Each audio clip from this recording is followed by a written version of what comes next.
നോവലിസ്റ്റും നിരൂപകനുമാണ് രാജേന്ദ്രൻ എടത്തുങ്കര.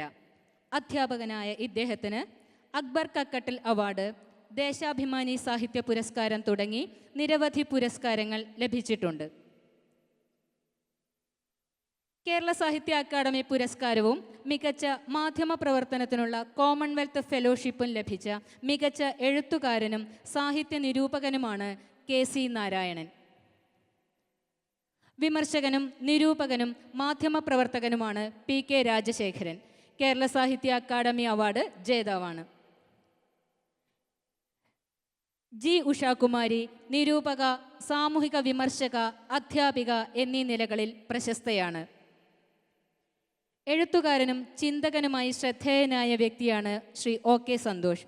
കേരള സാഹിത്യ academy M Achuthan endowment പുരസ്കാരം ലഭിച്ചിട്ടുണ്ട്.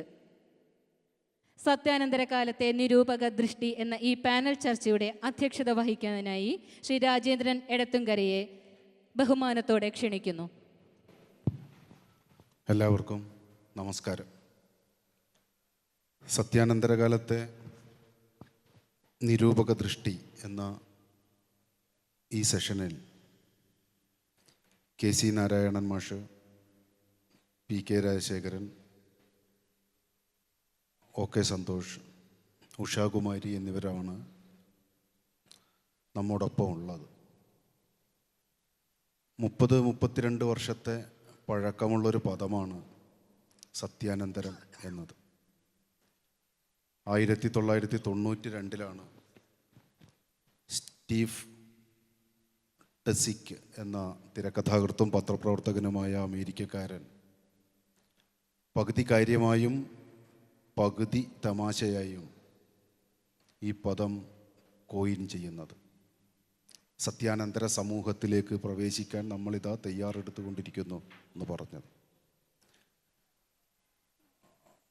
ദീർഘമായ അമേരിക്കൻ ആഭ്യന്തര രാഷ്ട്രീയത്തിൻ്റെ ഉൽപ്പന്നമായിരുന്നു അദ്ദേഹത്തെ സംബന്ധിച്ച് ആ പദം. വാട്ടർഗേറ്റ് സംഭവം, വിയറ്റ്നാം യുദ്ധം, റൊണാൾഡ് റീഗൻ്റെ കാലത്തെ ഇറാനിലെ ആയുധ കച്ചവടം, നിക്കരാഗ്വയിലെ കോൺട്രാസിനെ റീഗൻ്റെ ഭരണകാലത്ത് അമേരിക്കൻ സർക്കാർ അറിയാതെ പുറത്തു നിന്നുള്ള ഒരു ഉദ്യോഗസ്ഥ വൃന്ദം നിയന്ത്രിച്ചതും അവർക്ക് ധനസഹായം നൽകിയതും, ഗവൺമെൻറ് തുടർച്ചയായി പൗരന്മാരോട് കളവ് പറഞ്ഞത്, വാട്ടർഗേറ്റ് സിൻഡ്രോം എന്നാണ് ആ ലേഖനത്തിൻ്റെ പേര്. ദ ഗവൺമെൻറ് ഓഫ് ലൈസ് എന്നാണ്. വാട്ടർഗേറ്റ് സിൻഡ്രോം, കളവ്, കള്ളങ്ങളുടെ സർക്കാർ, കള്ളങ്ങളുടെ ഭരണകൂടം എന്ന ശീർഷകത്തിലാണ് അത് എഴുതുന്നത്. സ്റ്റീവ് ടെസിക്ക് അത്ഭുതപ്പെടുന്ന ഒന്ന്, കളവ് പറയുന്നത് നേരത്തെ ഭരണകൂടത്തിൻ്റെ ശീലമായിരുന്നു. വാട്ടർഗേറ്റ് സംഭവത്തിൽ അത് കണ്ടിട്ടുണ്ട്, വിയറ്റ്നാം യുദ്ധത്തിൽ അത് കണ്ടിട്ടുണ്ട്, അമേരിക്കൻ യുദ്ധത്തിൽ ഇറാനിൽ ആയുധ കച്ചവടം നടത്തിയപ്പോൾ അത് കണ്ടിട്ടുണ്ട്, കോൺട്രാസിനെ സഹായിച്ചപ്പോഴത് കണ്ടിട്ടുണ്ട്, ഏറ്റവും ഒടുവിൽ 90-ലെ ഗൾഫ് യുദ്ധത്തിൽ ഇറാനിലെ അംബാസഡറുടെ പ്രസ്താവനയിൽ അത് കണ്ടിട്ടുണ്ട്. പക്ഷെ അദ്ദേഹം അത്ഭുതകരമായി എത്തിച്ചേരുന്ന നിഗമനം, സത്യം വേണ്ട എന്ന് ജനങ്ങൾ നിശ്ചയിക്കുന്നൊരവസ്ഥയിലേക്ക് നാം എത്തിച്ചേർന്നു എന്നതാണ്. ആ ലേഖനത്തിലെ വിഖ്യാതമായൊരു വരി, അമേരിക്കൻ സർക്കാർ നമ്മളോട് പറയുന്നു, ഇതാ ഞങ്ങൾ നിങ്ങൾക്ക് വിജയം തന്നിരിക്കുന്നു, ഇതാ ഞങ്ങൾ നിങ്ങൾക്ക് ആത്മാഭിമാനം തിരികെ തന്നിരിക്കുന്നു, ഇതാ സത്യം, ഇതിൽ നിങ്ങൾക്ക് ഏത് വേണം എന്നാണ്. അമേരിക്കൻ ജനത തീരുമാനിക്കുന്നു, ഞങ്ങൾക്ക് സത്യം വേണ്ട, ഞങ്ങൾക്ക് വിജയവും ആത്മാഭിമാനവും മതി എന്ന് ജനത സത്യത്തെ നിഷേധിച്ചുകൊണ്ട് വൈകാരികാംശത്തെയും പ്രചരണാംശത്തെയും സ്വീകരിക്കുകയും അങ്ങനെ സത്യം എന്നുള്ളത് ഒരു സംവാദത്തിലും ഉന്നയിക്കപ്പെടേണ്ട ഒരു വിഷയമല്ലാതായി തീരുകയും ചെയ്യുന്ന കാലത്തെയാണ് 1992 അദ്ദേഹം സത്യാനന്തര സമൂഹം എന്ന്, അതൊരു ടെർമിനോളജി ഒന്നും ആയിരുന്നില്ല, അതൊരു ഒരു ലേഖനത്തിനകത്തെ ഒരു നിഗമനം മാത്രമായിരുന്നു. പക്ഷെ ആ വർഷം തന്നെ മാധ്യമ പഠന രംഗത്ത് ഈ പദം ഉപയോഗിക്കുകയും പിന്നീട് 14 കൊല്ലം കഴിഞ്ഞ് ഇംഗ്ലീഷിലെ ആധികാരികമായൊരു ഡിക്ഷണറി അത് ഇംഗ്ലീഷിലെ ആ വർഷത്തെ പ്രബലമായ പദമായി തിരഞ്ഞെടുക്കുകയും ചെയ്തു. ഇന്ന് നമ്മൾ ഒന്നാം ലോക മഹായുദ്ധകാലത്ത് പ്രചരണാംശം ഉണ്ടായിരുന്നു, പ്രൊപ്പഗാൻഡ ഉണ്ടായിരുന്നു. പ്രൊപ്പഗാൻഡയെക്കുറിച്ച് ഒട്ടേറെ തിയറികൾ വന്നിട്ടുണ്ട്. സിമുലാക്രം എന്നുള്ള പേരിൽ ഒറിജിനലിൻ്റെ പുറത്ത് പതിപ്പുകൾ മാത്രം നാട് വാഴുന്ന കാലത്തെക്കുറിച്ചുള്ള തിയറികളുണ്ട്. മാധ്യമരംഗത്ത് ഈ കാര്യം നേരത്തെ പറഞ്ഞിട്ടുണ്ട് എന്നൊക്കെ പറഞ്ഞാലും സത്യാനന്തര കാലം, സത്യാനന്തര ലോകം, സത്യാനന്തര സമൂഹം എന്നീ 3 പദങ്ങൾ അക്കാദമിക് രംഗത്ത് വ്യാപകമായി കഴിഞ്ഞു.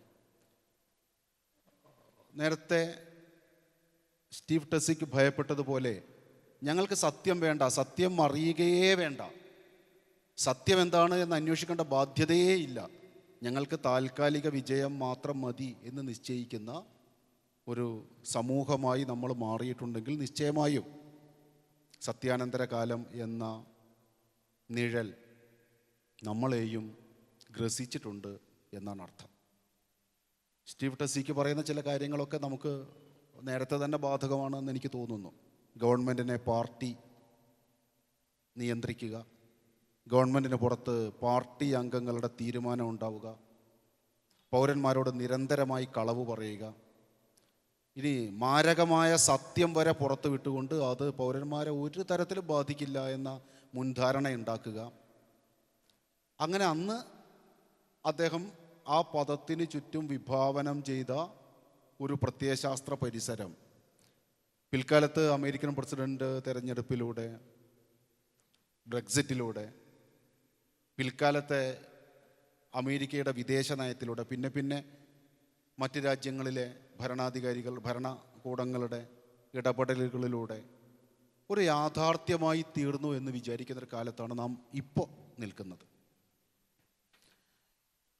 ഇവിടെ വിമർശകന്, ഞാൻ ആ പദം പുല്ലിംഗവാചിയായിട്ടല്ല, തെക്കൻ വടക്കൻ എന്നൊക്കെയുള്ള പദങ്ങളിൽ എങ്ങനെയാണോ ആൻ പ്രയോഗിക്കുന്നത് ആ അർത്ഥത്തിൽ മാത്രമാണ് വിമർശകൻ എന്ന പദം ഉപയോഗിക്കുന്നത്.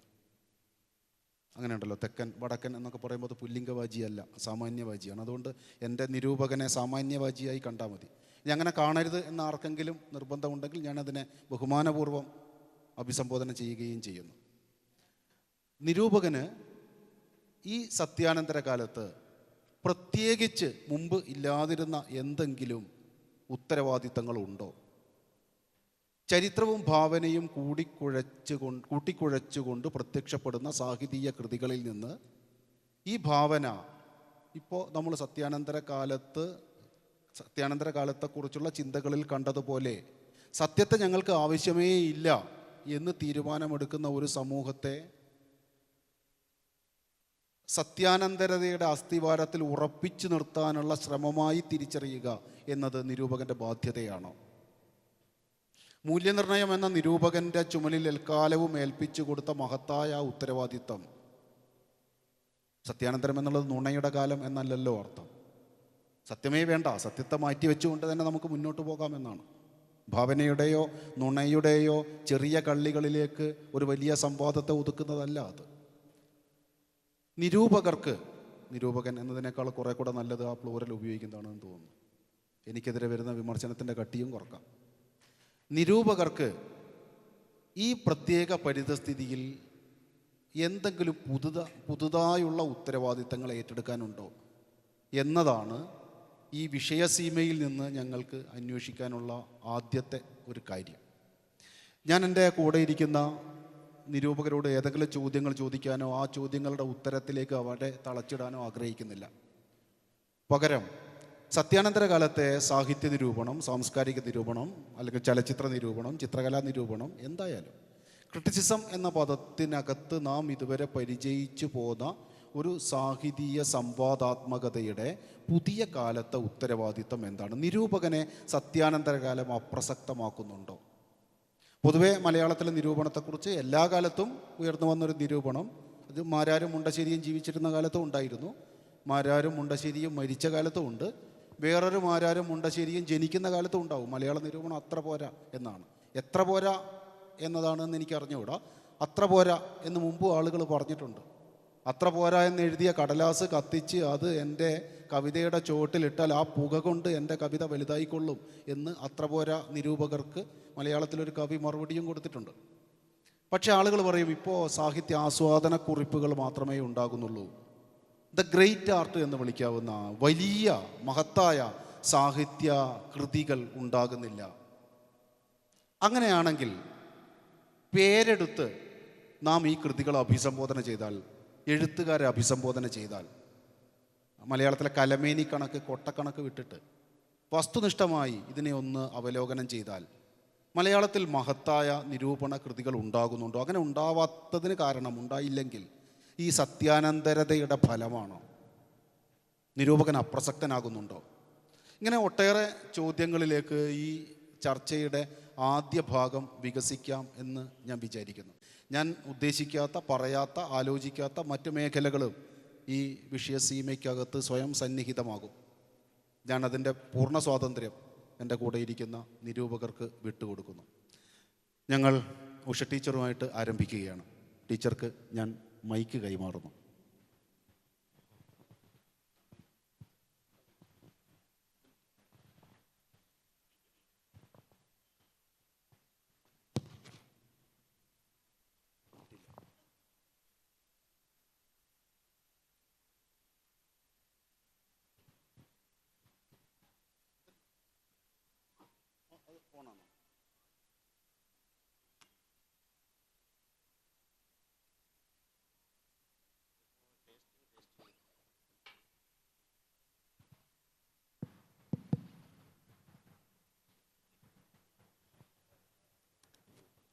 എല്ലാവർക്കും നമസ്കാരം. ഉച്ച കഴിഞ്ഞുള്ളൊരു സമയമാണ്. അതിന് യോജിച്ച വിഷയമാണോ എന്നുള്ളതിനെക്കുറിച്ച് എനിക്ക് സംശയമുണ്ട്. എങ്കിലും അവതാരകൻ രാജേന്ദ്രൻ എടത്തങ്കര സൂചിപ്പിച്ചതുപോലെ സത്യത്തെക്കുറിച്ചുള്ള ഒരു അന്വേഷണം, ഇത് എനിക്ക് തോന്നുന്നു ഒരുപക്ഷെ ഒരു 18-19 നൂറ്റാണ്ടുകളിലൊക്കെ വളരെ മുഴങ്ങിക്കേട്ട ഒരു ആദർശമോ ആശയമോ ഒക്കെയാണ്. പ്രത്യേകിച്ച് ഗാന്ധിജിയുടെ അദ്ദേഹത്തിൻ്റെ ഒരു കാലഘട്ടത്തിൽ സത്യം എന്നത് ഒരു സർവാതിശായിയായിട്ടുള്ള, എല്ലാറ്റിൻ്റെയും മുകളിൽ നിൽക്കുന്ന ഒരു ബൃഹത്തായിട്ടുള്ള വലിയൊരു ആശയ സംഹിത തന്നെ ആയിരുന്നു. ഇന്ന് നമ്മളിവിടെ ചർച്ച ചെയ്യുന്നതിൻ്റെ ഒരു കോണ്ടെക്സ്റ്റ് രാജേന്ദ്രൻ പറയുണ്ടായി.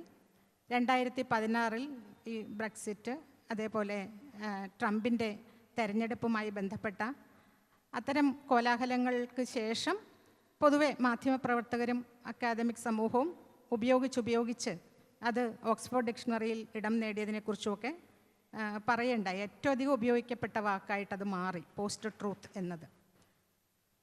അപ്പോൾ സത്യവും അതുപോലെ തന്നെ, അല്ലെങ്കിൽ സത്യമല്ലാത്തത്, ഒരുപക്ഷെ നുണ എന്ന് മാത്രമല്ല സത്യമല്ലാത്തത്, ഈ സത്യവും നുണയും തമ്മിലുള്ള ഈ ഒരു അതിർവരമ്പ്, അതിനെ രണ്ടിനെയും രണ്ടറ്റത്ത് വയ്ക്കണോ എന്നൊക്കെ നമുക്ക് ആലോചിക്കാവുന്നതാണ്. ഇതിനൊന്നൊരു തീർച്ചയില്ല, ഒരു തീർപ്പ് പറയല്ല. മറിച്ച് ഈ സത്യത്തിനും സത്യേതരത്വം ഉള്ള, അല്ലെങ്കിൽ സത്യേതരമായ കാര്യങ്ങൾക്കും ഇടയിലുള്ള അതിർവരമ്പ് വളരെ വളരെ നേർത്തുകൊണ്ടിരിക്കുന്നു. ഇക്കാര്യം ലോകാരംഭം മുതലേ തീർച്ചയായിട്ടും ഉണ്ടായിരിക്കണം. ഈ സത്യവും അസത്യവും തമ്മിലുള്ള അകലം പല കാലത്തും ഉണ്ട്. പക്ഷേ ഇന്ന് നമ്മളത് എടുത്തു പറയുന്നത്, പ്രത്യേകിച്ച് ഇന്ന് കലങ്ങി മറിഞ്ഞുകൊണ്ടിരിക്കുന്ന വളരെയധികം രാഷ്ട്രീയ ബഹുലമായ ഒരു സാഹചര്യത്തിൽ, അതേപോലെ തന്നെ വളരെ ജനാധിപത്യപരമായിട്ടുള്ള ആരായലിലാണ് ഈ കലങ്ങി മറിയൽ വലിയ പ്രശ്നം ഉണ്ടാക്കുന്നത്. ഞാൻ പ്രധാനമായിട്ട് മുന്നോട്ട് വയ്ക്കാൻ പോകുന്ന ഒരു ആശയം എന്ന് പറയുന്നത്, ശരിക്കും നമ്മൾ സത്യം പറയാൻ ആർക്കാണ് പറ്റുക എന്നുള്ളതാണ്. ആർക്കൊക്കെ പറ്റും. എൻ്റെ മുമ്പിൽ ഈ സിസ്റ്റർ ജസ്മി ഇരിപ്പുണ്ട്. തീർച്ചയായിട്ടും എനിക്ക് അത് ഒരുപാട് പറയാനുണ്ടെങ്കിലും അതിലേക്ക് ഞാൻ അധികം കടക്കുന്നില്ല. ഈ ഒരു ആശയം പറഞ്ഞുകൊള്ളട്ടെ. ആർക്കാണ് സത്യം പറയാൻ അവകാശമുള്ളത്? ഇപ്പം സത്യം പറയാൻ നമുക്ക് സത്യത്തിന് രാഷ്ട്രീയമായിട്ട്, അതായത് സമൂഹത്തിൽ ഞാൻ ഇന്നതാണ്, ഇതാണ് എൻ്റെ സത്യം എന്ന് സമൂഹത്തിൽ ഇടപെട്ടുകൊണ്ട്, അതായത് പൊതുമണ്ഡലത്തിൽ ഇടപെട്ടുകൊണ്ട് അങ്ങനെ ഒരു രാഷ്ട്രീയ നിർവഹണക്ഷമത, രാഷ്ട്രീയമായി സ്വയം അടയാളപ്പെടാനും വാദിക്കാനും പൊരുതാനും സംവാദം ഉണ്ടാക്കാനും ഉള്ള കെൽപ്പ് ആർക്കൊക്കെ ഉണ്ട് എന്നുള്ള ഒരു ചോദ്യം ഉണ്ട്. പലപ്പോഴും നമുക്ക് ചരിത്രം പരിശോധിച്ചറിയാം, സ്വവർഗാനുരാഗികൾക്ക് ഒരു പക്ഷേ അത് അനുവദിക്കപ്പെട്ടിരുന്നില്ല. അവർ പ്രത്യക്ഷപ്പെടുന്നത് പോലും വലിയ പ്രശ്നമായിരുന്നു. അതുകൊണ്ട് അങ്ങനെ ഒരു വിഭാഗം തന്നെ മറഞ്ഞാണ് കിടന്നത്. പിൽക്കാലത്ത് മാത്രമാണ്, ഈ അടുത്ത് മാത്രമാണ് നമ്മൾ അത്തരം ആളുകളെ കാണുന്നത്. അതേപോലെ തന്നെയാണ് പലതരത്തിലുള്ള ആളുകൾ. അപ്പോൾ സമൂഹത്തിലെ ഏറ്റവും ദുർബലരായ പല വിഭാഗങ്ങൾക്കും സത്യത്തെ നിർണ്ണയിക്കാൻ പറ്റിയ ഒരു രാഷ്ട്രീയ നിർവഹണക്ഷമത അല്ലെങ്കിൽ രാഷ്ട്രീയ നിർവാഹകത്വം നമ്മൾ അനുവദിച്ചു കൊടുത്തിരുന്നില്ല എന്നുള്ളതാണ് ഒരു പ്രശ്നം. അപ്പോൾ പല വിഭാഗങ്ങൾക്കകത്ത് തീർച്ചയായിട്ടും ദളിതരും സ്ത്രീകളും പുതിയ കാലത്ത് വളരെ പ്രകടമാണ്, മുസ്ലിങ്ങളും പെടുന്നുണ്ട്. അപ്പോൾ അവർക്ക് എന്തെങ്കിലും ഒരു കാര്യം പറയണമെങ്കിൽ ആ നിർവഹണക്ഷമത ഭയങ്കര, അതിനു മുമ്പേ അവർക്ക് മേൽ ഒരുപാട് അസത്യങ്ങൾ ചാർത്തി കൊടുത്തിരിക്കും. ഇപ്പം നമ്മൾ പണ്ടോട്ടേ കേൾക്കുന്നതാണ്, നമ്മുടെ നാട്ടിലൊക്കെ ഇപ്പം നഴ്സാവാൻ പോവും. ഞങ്ങൾ കോട്ടയം ജില്ലയാണ് എൻ്റെ ജനിച്ചു വളർന്ന പ്രദേശം. അതിനടുത്ത് ഒരുപാട് ആളുകൾ ക്രിസ്ത്യാനികൾ താമസിക്കുന്നുണ്ട്. അപ്പോൾ അവരിൽ പലരും ഒരു പഠനം കഴിഞ്ഞ് ഒരു നിലയ്ക്കുള്ള പഠനം കഴിഞ്ഞ് പിന്നീട് നഴ്സാവാനുള്ള ഒരു പുറപ്പാടാണ്. അപ്പം നഴ്സാവാൻ പോവുക എന്ന് പറഞ്ഞാൽ ഒരു മോശപ്പെട്ട കാര്യമായിട്ട് പലരും കണ്ടിരുന്നു. അത് പഴയ നോവലുകളൊക്കെ വായിക്കുമ്പോഴും തോന്നാറുണ്ട്. നഴ്സുമാരൊക്കെ മോശപ്പെട്ട പ്രവൃത്തി ചെയ്ത് ലൈംഗിക വൃത്തിയിലൊക്കെ ഏർപ്പെട്ട് കഴിയുന്നവരാണെന്നുള്ള ഒരു തെറ്റായ ധാരണ ഉണ്ട്. എപ്പോഴാണോ നഴ്സുമാർക്ക് ഇതൊക്കെ തുറന്നു പറയാനോ അല്ലെങ്കിൽ അതിനെ കോൺഫ്രണ്ട് ചെയ്യാനോ പറ്റുന്നത്, അപ്പോൾ മാത്രമേ അവരുടെ സത്യം പുറത്തേക്ക് വരുന്നുള്ളൂ. ലൈംഗിക തൊഴിലാളികളെല്ലാവരും ഭയങ്കര കാമാർത്തരാണ്, മറ്റൊരു തെറ്റായ വായനയാണ്. അതേപോലെ പലതരത്തിൽ പല വിഭാഗങ്ങളിൽ പെടുന്നവരെക്കുറിച്ച് നമ്മൾ ആരോപിക്കുന്ന പല ആർത്തവം അശുദ്ധിയാണ്. ഇതൊക്കെ ഇപ്പോഴും പറഞ്ഞുകൊണ്ട് നടക്കുന്നവരുണ്ടല്ലോ, ഡോക്ടറേറ്റും അതിലപ്പുറത്തെ ബിരുദവും ഒക്കെ ഉള്ള ആളുകൾ തന്നെ പറയുന്നുണ്ട്. അപ്പം ഇങ്ങനെ തെറ്റുകൾ അല്ലെങ്കിൽ നുണകൾ ആവർത്തിച്ച് കൊണ്ടിരിക്കുന്ന സമയത്ത് ഞങ്ങൾ ഇന്നതാണ്, അല്ലെങ്കിൽ ഒരുപക്ഷെ മുസ്ലിം പുരുഷന്മാർ അമിത ലൈംഗികാസക്തി ഉള്ളവരാണ്, അല്ലെങ്കിൽ മുസ്ലിം സ്ത്രീകൾ മുസ്ലിം പുരുഷൻ്റെ അടിമകളാണ്, എപ്പോഴും അങ്ങനെയാണ് അവർ. അതുപോലെ മുസ്ലിം മതാചാരപ്രകാരമുള്ള വസ്ത്രം ധരിച്ച പർദ്ദയോ അല്ലെങ്കിൽ തട്ടമോ ഒക്കെ ഇട്ട ഒരാളെ കണ്ടാൽ അവൾ ഭയങ്കര യാഥാസ്ഥിതികമായ മതത്തിനടിമയാണ് എന്നുള്ള ഇത്തരം പൊതുബോധങ്ങൾക്കെല്ലാം അതിൻ്റെ എല്ലാം അടിയിൽ വാസ്തവത്തിൽ അസത്യമുണ്ടെന്ന് തന്നെ ഞാൻ പറയും. കാരണം അവർ സംസാരിച്ച് തുടങ്ങിയിരിക്കുന്നു. അപ്പോൾ രാഷ്ട്രീയമായി നിർവഹിക്കുക, ഇതിനെക്കുറിച്ച് വളരെ വിശദമായിട്ടുള്ളൊരു ലേഖനം ഈ അടുത്ത് മറുവാക്ക് എന്ന് പറയുന്നൊരു സമാന്തര മാസികയ്ക്കകത്ത് പ്രത്യക്ഷപ്പെട്ടിരുന്നു. ഡോക്ടർ അഷ്റഫ് എഴുതിയതാണ്. അദ്ദേഹം ലണ്ടനിലെ ഒരു യൂണിവേഴ്സിറ്റിയിൽ പ്രൊഫസറാണ്. അദ്ദേഹം പറയുന്നത് ഇത് ഇസ്ലാമോഫോബിയയുടെ ഒരു കാര്യമായിട്ട് കൂടി അദ്ദേഹം അതിനെ വിശദീകരിക്കുന്നുണ്ട്.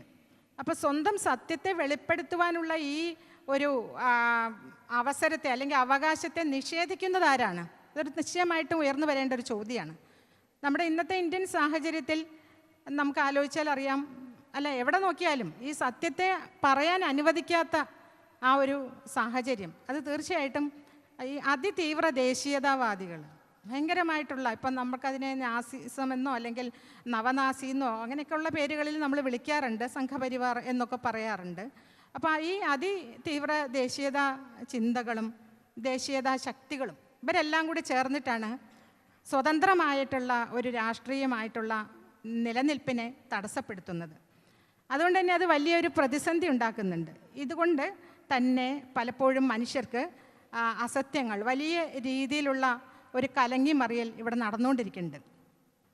ഇതെല്ലാം വെളിപ്പെടുന്നതിന് ഒരുപക്ഷെ ഇന്ന് പലപ്പോഴും ഈ സത്യാനന്തര ലോകത്തെക്കുറിച്ച് പറയുമ്പോൾ ഉയർന്നു വരുന്ന മറ്റൊരു ആശയമാണ് സോഷ്യൽ മീഡിയയുടെ വളരെ ഉയർന്ന രീതിയിലുള്ള ഇടപെടൽ. അപ്പോൾ അതിൽ അമിതമായ സോഷ്യൽ മീഡിയ ഉപയോഗം, ഇപ്പം അങ്ങനെയുണ്ടല്ലോ, പത്രങ്ങളിൽ തന്നെ വാർത്ത കാണാം, പ്രിൻ്റ് മീഡിയയിൽ തന്നെ നമ്മൾ വായിക്കുന്നുണ്ട്, ആഞ്ഞടിച്ച് FB, മോഹൻലാൽ ഇന്ന മാതിരി, അപ്പോൾ ആഞ്ഞടിച്ച് FB. അങ്ങനെ ഈ ഒരു തരത്തിൽ ഉയർന്ന, തീർച്ചയായിട്ടും ഫേക്ക് ഐഡിയകളും ഉണ്ട്, സംശയമില്ലാത്ത കാര്യമാണ്. ഫേക്ക് ഐഡികൾ ഉണ്ട് എന്നുള്ളത് ചിലപ്പോഴൊക്കെ പോസിറ്റീവായിട്ടും സത്യത്തിൽ എനിക്ക് തോന്നാറുണ്ട്. കാരണം അവർ തുറന്നങ്ങോട്ട് പറയും, അവരുടെ അഭിപ്രായം എന്താണെന്ന് വളരെ വ്യക്തമാകും. ഇപ്പോൾ പ്രളയമുള്ള സമയത്ത് കേരളത്തിലെ സോഷ്യൽ മീഡിയ പരിശോധിച്ചാൽ നമുക്കറിയാൻ പറ്റുമായിരുന്നു. അതേപോലെ കോവിഡിൻ്റെ കാലത്ത് മറ്റു പല സന്ദർഭങ്ങളിൽ ഇലക്ഷനൊക്കെ നടക്കുന്ന സമയത്തൊക്കെയും ഈ ഫേക്ക് ഐഡികൾ കണ്ടമാനം പെരുകും.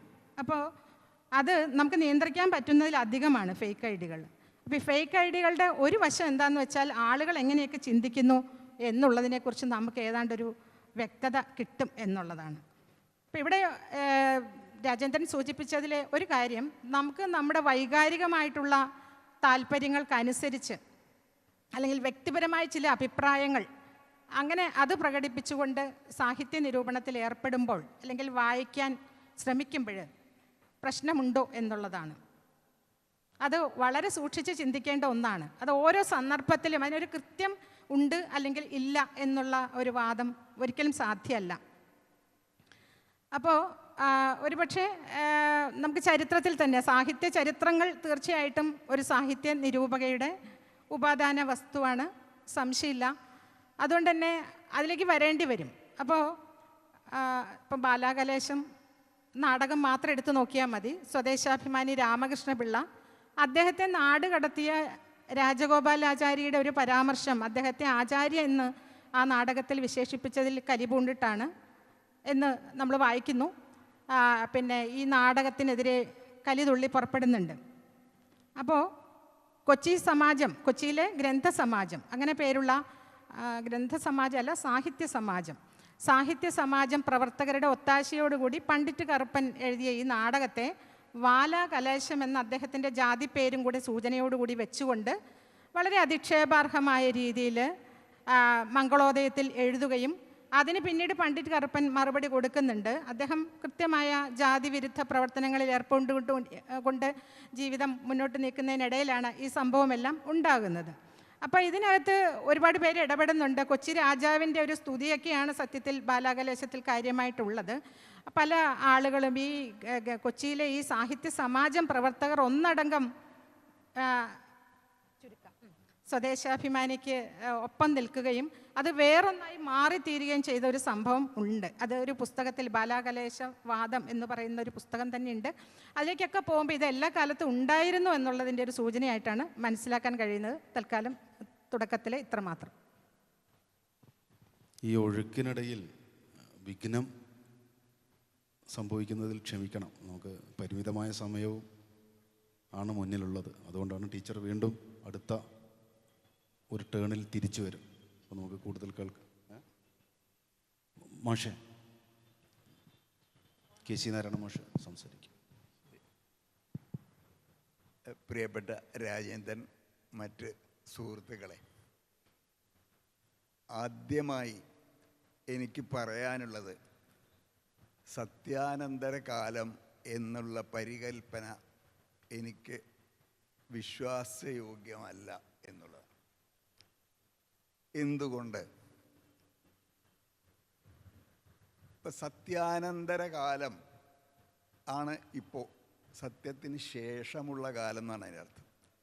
അതിൻ്റെ സ്വാഭാവികമായിട്ട് ഇംപ്ലിക്കേഷൻ ഇതിൻ്റെ മുമ്പ് സത്യം മാത്രം നിലനിന്നിരുന്ന ഒരു കാലമായിരുന്നു എന്നുള്ളതാണ്. അതല്ല എന്ന് നമുക്കേവർക്കും അറിയാം. സത്യവും അസത്യവും നുണയും നേരും ഇടകലർന്നിട്ടാണ് ഇതുവരെയും നിലനിന്നിട്ടുള്ളത്. സത്യത്തിനൊരു അനന്തരകാലമില്ല, നീതിക്കൊരു അനന്തരകാലമുണ്ടോ? നീതി അനന്തരകാലം, നീതി പണ്ട് ഉണ്ടായിരുന്നു, ഇപ്പം അതില്ല. നീതി അനന്തരകാലം അങ്ങനെയില്ല. സ്നേഹാനന്തരകാലം അങ്ങനെയുണ്ടോ? സ്നേഹാനന്തരകാലം എന്നില്ല.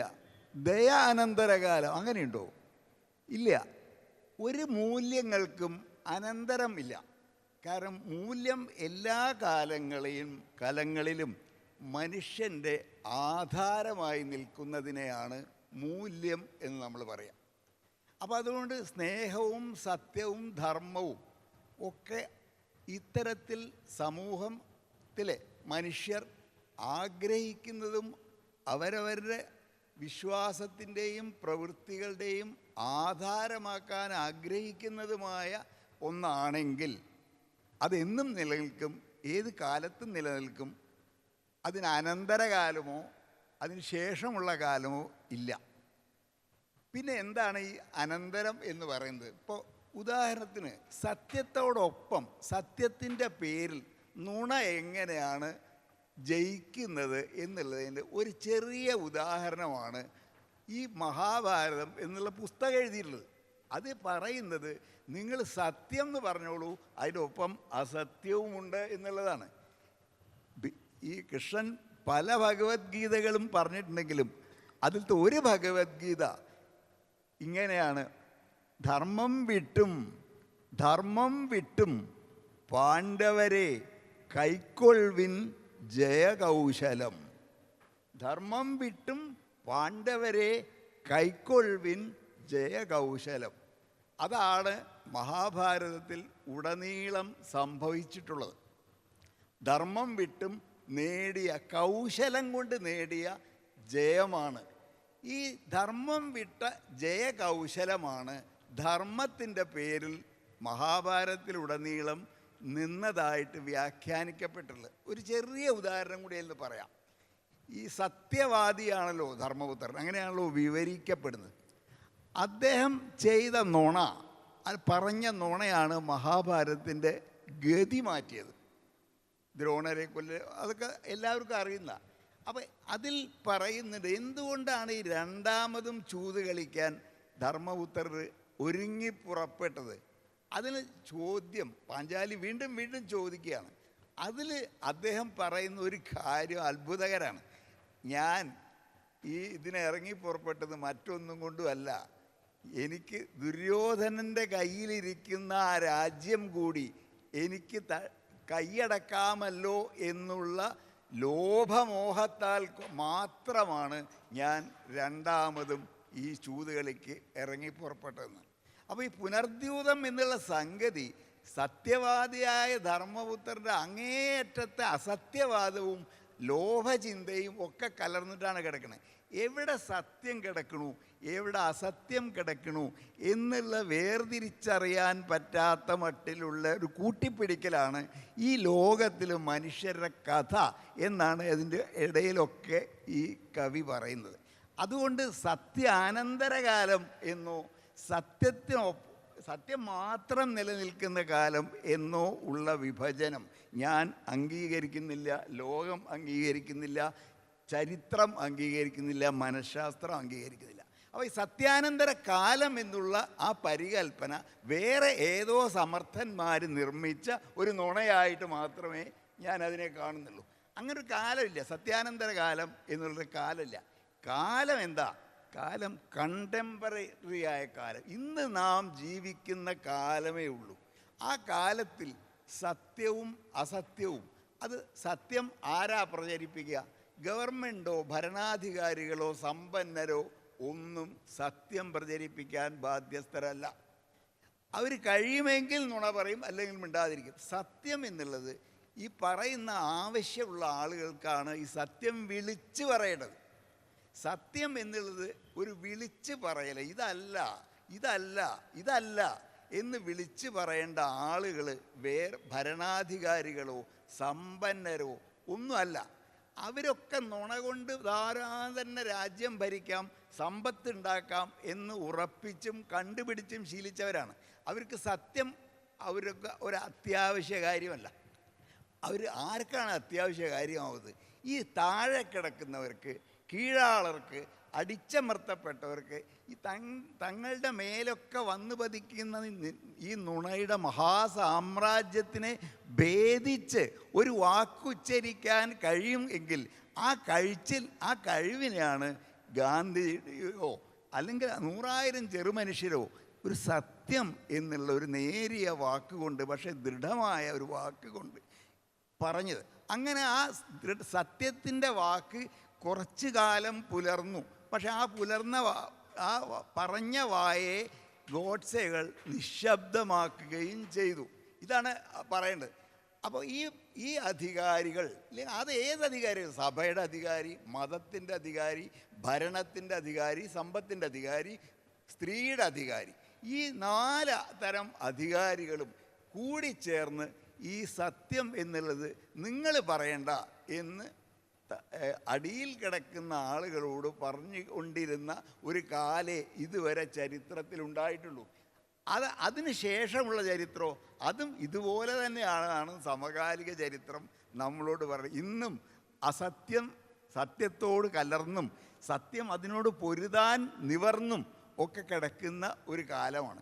അങ്ങനെയുള്ളൊരു സമ്മിശ്രമായ കാലമാണ് ഈ കോണ്ടംപറേനിറ്റി, ഈ സമകാലികത്വം. അതിനെ അഡ്രസ്സ് ചെയ്യുമ്പോൾ സത്യം കാലം എന്നുള്ള ഒരു നിർമ്മിതമായിട്ടുള്ള പഴയ കാലത്തിലേക്ക് നമ്മൾ ഒരിക്കലും റെഫർ ചെയ്യരുത്. ഇന്നുള്ളത് സത്യാനന്തര കാലമല്ല, പഴയ പോലെ അസത്യം നിലനിൽക്കുന്ന ഒരു കാലമാണ്. ഇവിടുന്ന് വേണം നമ്മുടെ ആലോചനകൾ തുടങ്ങാൻ എന്നാണ് എനിക്ക് തോന്നുന്നത്.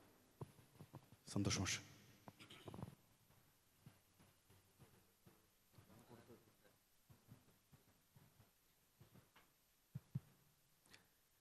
മോഡറേറ്റർ സൂചിപ്പിച്ച രണ്ടാമത്തെ ഒരു പ്രധാനപ്പെട്ട വിഷയത്തിൽ എൻ്റെ ചില അഭിപ്രായങ്ങൾ പറയാമെന്നാണ് ഞാൻ ഉദ്ദേശിക്കുന്നത്. സത്യാനന്തരം എന്നുള്ള ഒരു ടെർമിനോളജിയുടെ യുക്തിയെക്കുറിച്ചോ യുക്തിയില്ലായ്മയെക്കുറിച്ചോ അല്ല, മറിച്ച് നിരൂപകർ എന്ന് പറയുന്ന ഒരു സവിശേഷമായ വിമർശക സമൂഹത്തിന് ഏതൊക്കെ തരത്തിൽ ഈ കാലത്ത് ഗുണപരമായിട്ട് ഇടപെടാൻ കഴിയുന്നുണ്ടോ എന്നുള്ള ഒരു ചോദ്യമാണ് പ്രധാനമായിട്ട് ഞാൻ ചർച്ച ചെയ്യാൻ ഉദ്ദേശിക്കുന്നത്. അതിലാദ്യത്തെ ഒരു പ്രധാനപ്പെട്ട കാര്യം, നിരൂപകർ എല്ലാ കാലത്തും ഒരു സ്വതന്ത്ര വ്യക്തിത്വങ്ങളോ സ്വതന്ത്ര നിലപാടുകളുള്ളവരോ ആയിരുന്നില്ല. പല വ്യക്തികളും നമ്മുടെ മുൻപിലുള്ള ഉദാഹരണങ്ങൾ പരിശോധിക്കുമ്പോൾ ഏതെങ്കിലും തരത്തിലുള്ള ആശയങ്ങളുടെയോ അല്ലെങ്കിൽ ഏതെങ്കിലും തരത്തിലുള്ള സവിശേഷമായ പ്രസ്ഥാനങ്ങളോട് ചായ്വുള്ളവരോ അല്ലെങ്കിൽ സവിശേഷമായ ഏതെങ്കിലും ഒരു സെൻസിബിലിറ്റിയുടെ പക്ഷം ചേർന്ന് നിന്നുകൊണ്ട് അവർ സംസാരിക്കുകയോ ഒക്കെ ചെയ്യുന്ന ഒരു ചരിത്രമാണ് നമ്മുടെ മുമ്പിൽ ഉള്ളത്. പക്ഷേ ഇപ്പോൾ നമ്മൾ ഉന്നയിക്കുന്ന ഒരു വളരെ പ്രധാനപ്പെട്ട ഒരു കാര്യം, അത്തരത്തിൽ വളരെ ചിന്താപരതയുള്ള അല്ലെ വളരെ ദാർശനികതയുള്ള ഏതെങ്കിലും രാഷ്ട്രീയമായ പ്രത്യയശാസ്ത്രപരമായ ദാർഢ്യമുള്ള ഏതെങ്കിലും തരത്തിലുള്ള വിമർശന പദ്ധതികൾ സമീപകാലത്ത് മലയാളത്തിൽ നിന്ന് ഏറെക്കുറെ അപ്രത്യക്ഷമായി എന്നുള്ളൊരു വിമർശനം പൊതുവെ ഉയർന്നു വരാറുണ്ട്. അതിൻ്റെ ഒരു പ്രധാനപ്പെട്ട കാരണം എനിക്ക് തോന്നുന്നത് നമ്മുടെ പ്രസാധകർ അതിൽ ചെറുതല്ലാത്ത പങ്ക് വഹിക്കുന്നുണ്ട്. മാധ്യമങ്ങൾ, പ്രത്യേകിച്ച് സോഷ്യൽ മീഡിയയും ആനുകാലികങ്ങളും ഉൾപ്പെടെയുള്ള ഇൻ്റർനെറ്റ് മാധ്യമങ്ങൾ ഉൾപ്പെടെയുള്ള മീഡിയകൾ അത്തരത്തിലുള്ള വിമർശനത്തിൻ്റെ ചില പഴുതുകൾ, ചില സാധൂകരണങ്ങൾ നൽകുന്നുണ്ട്.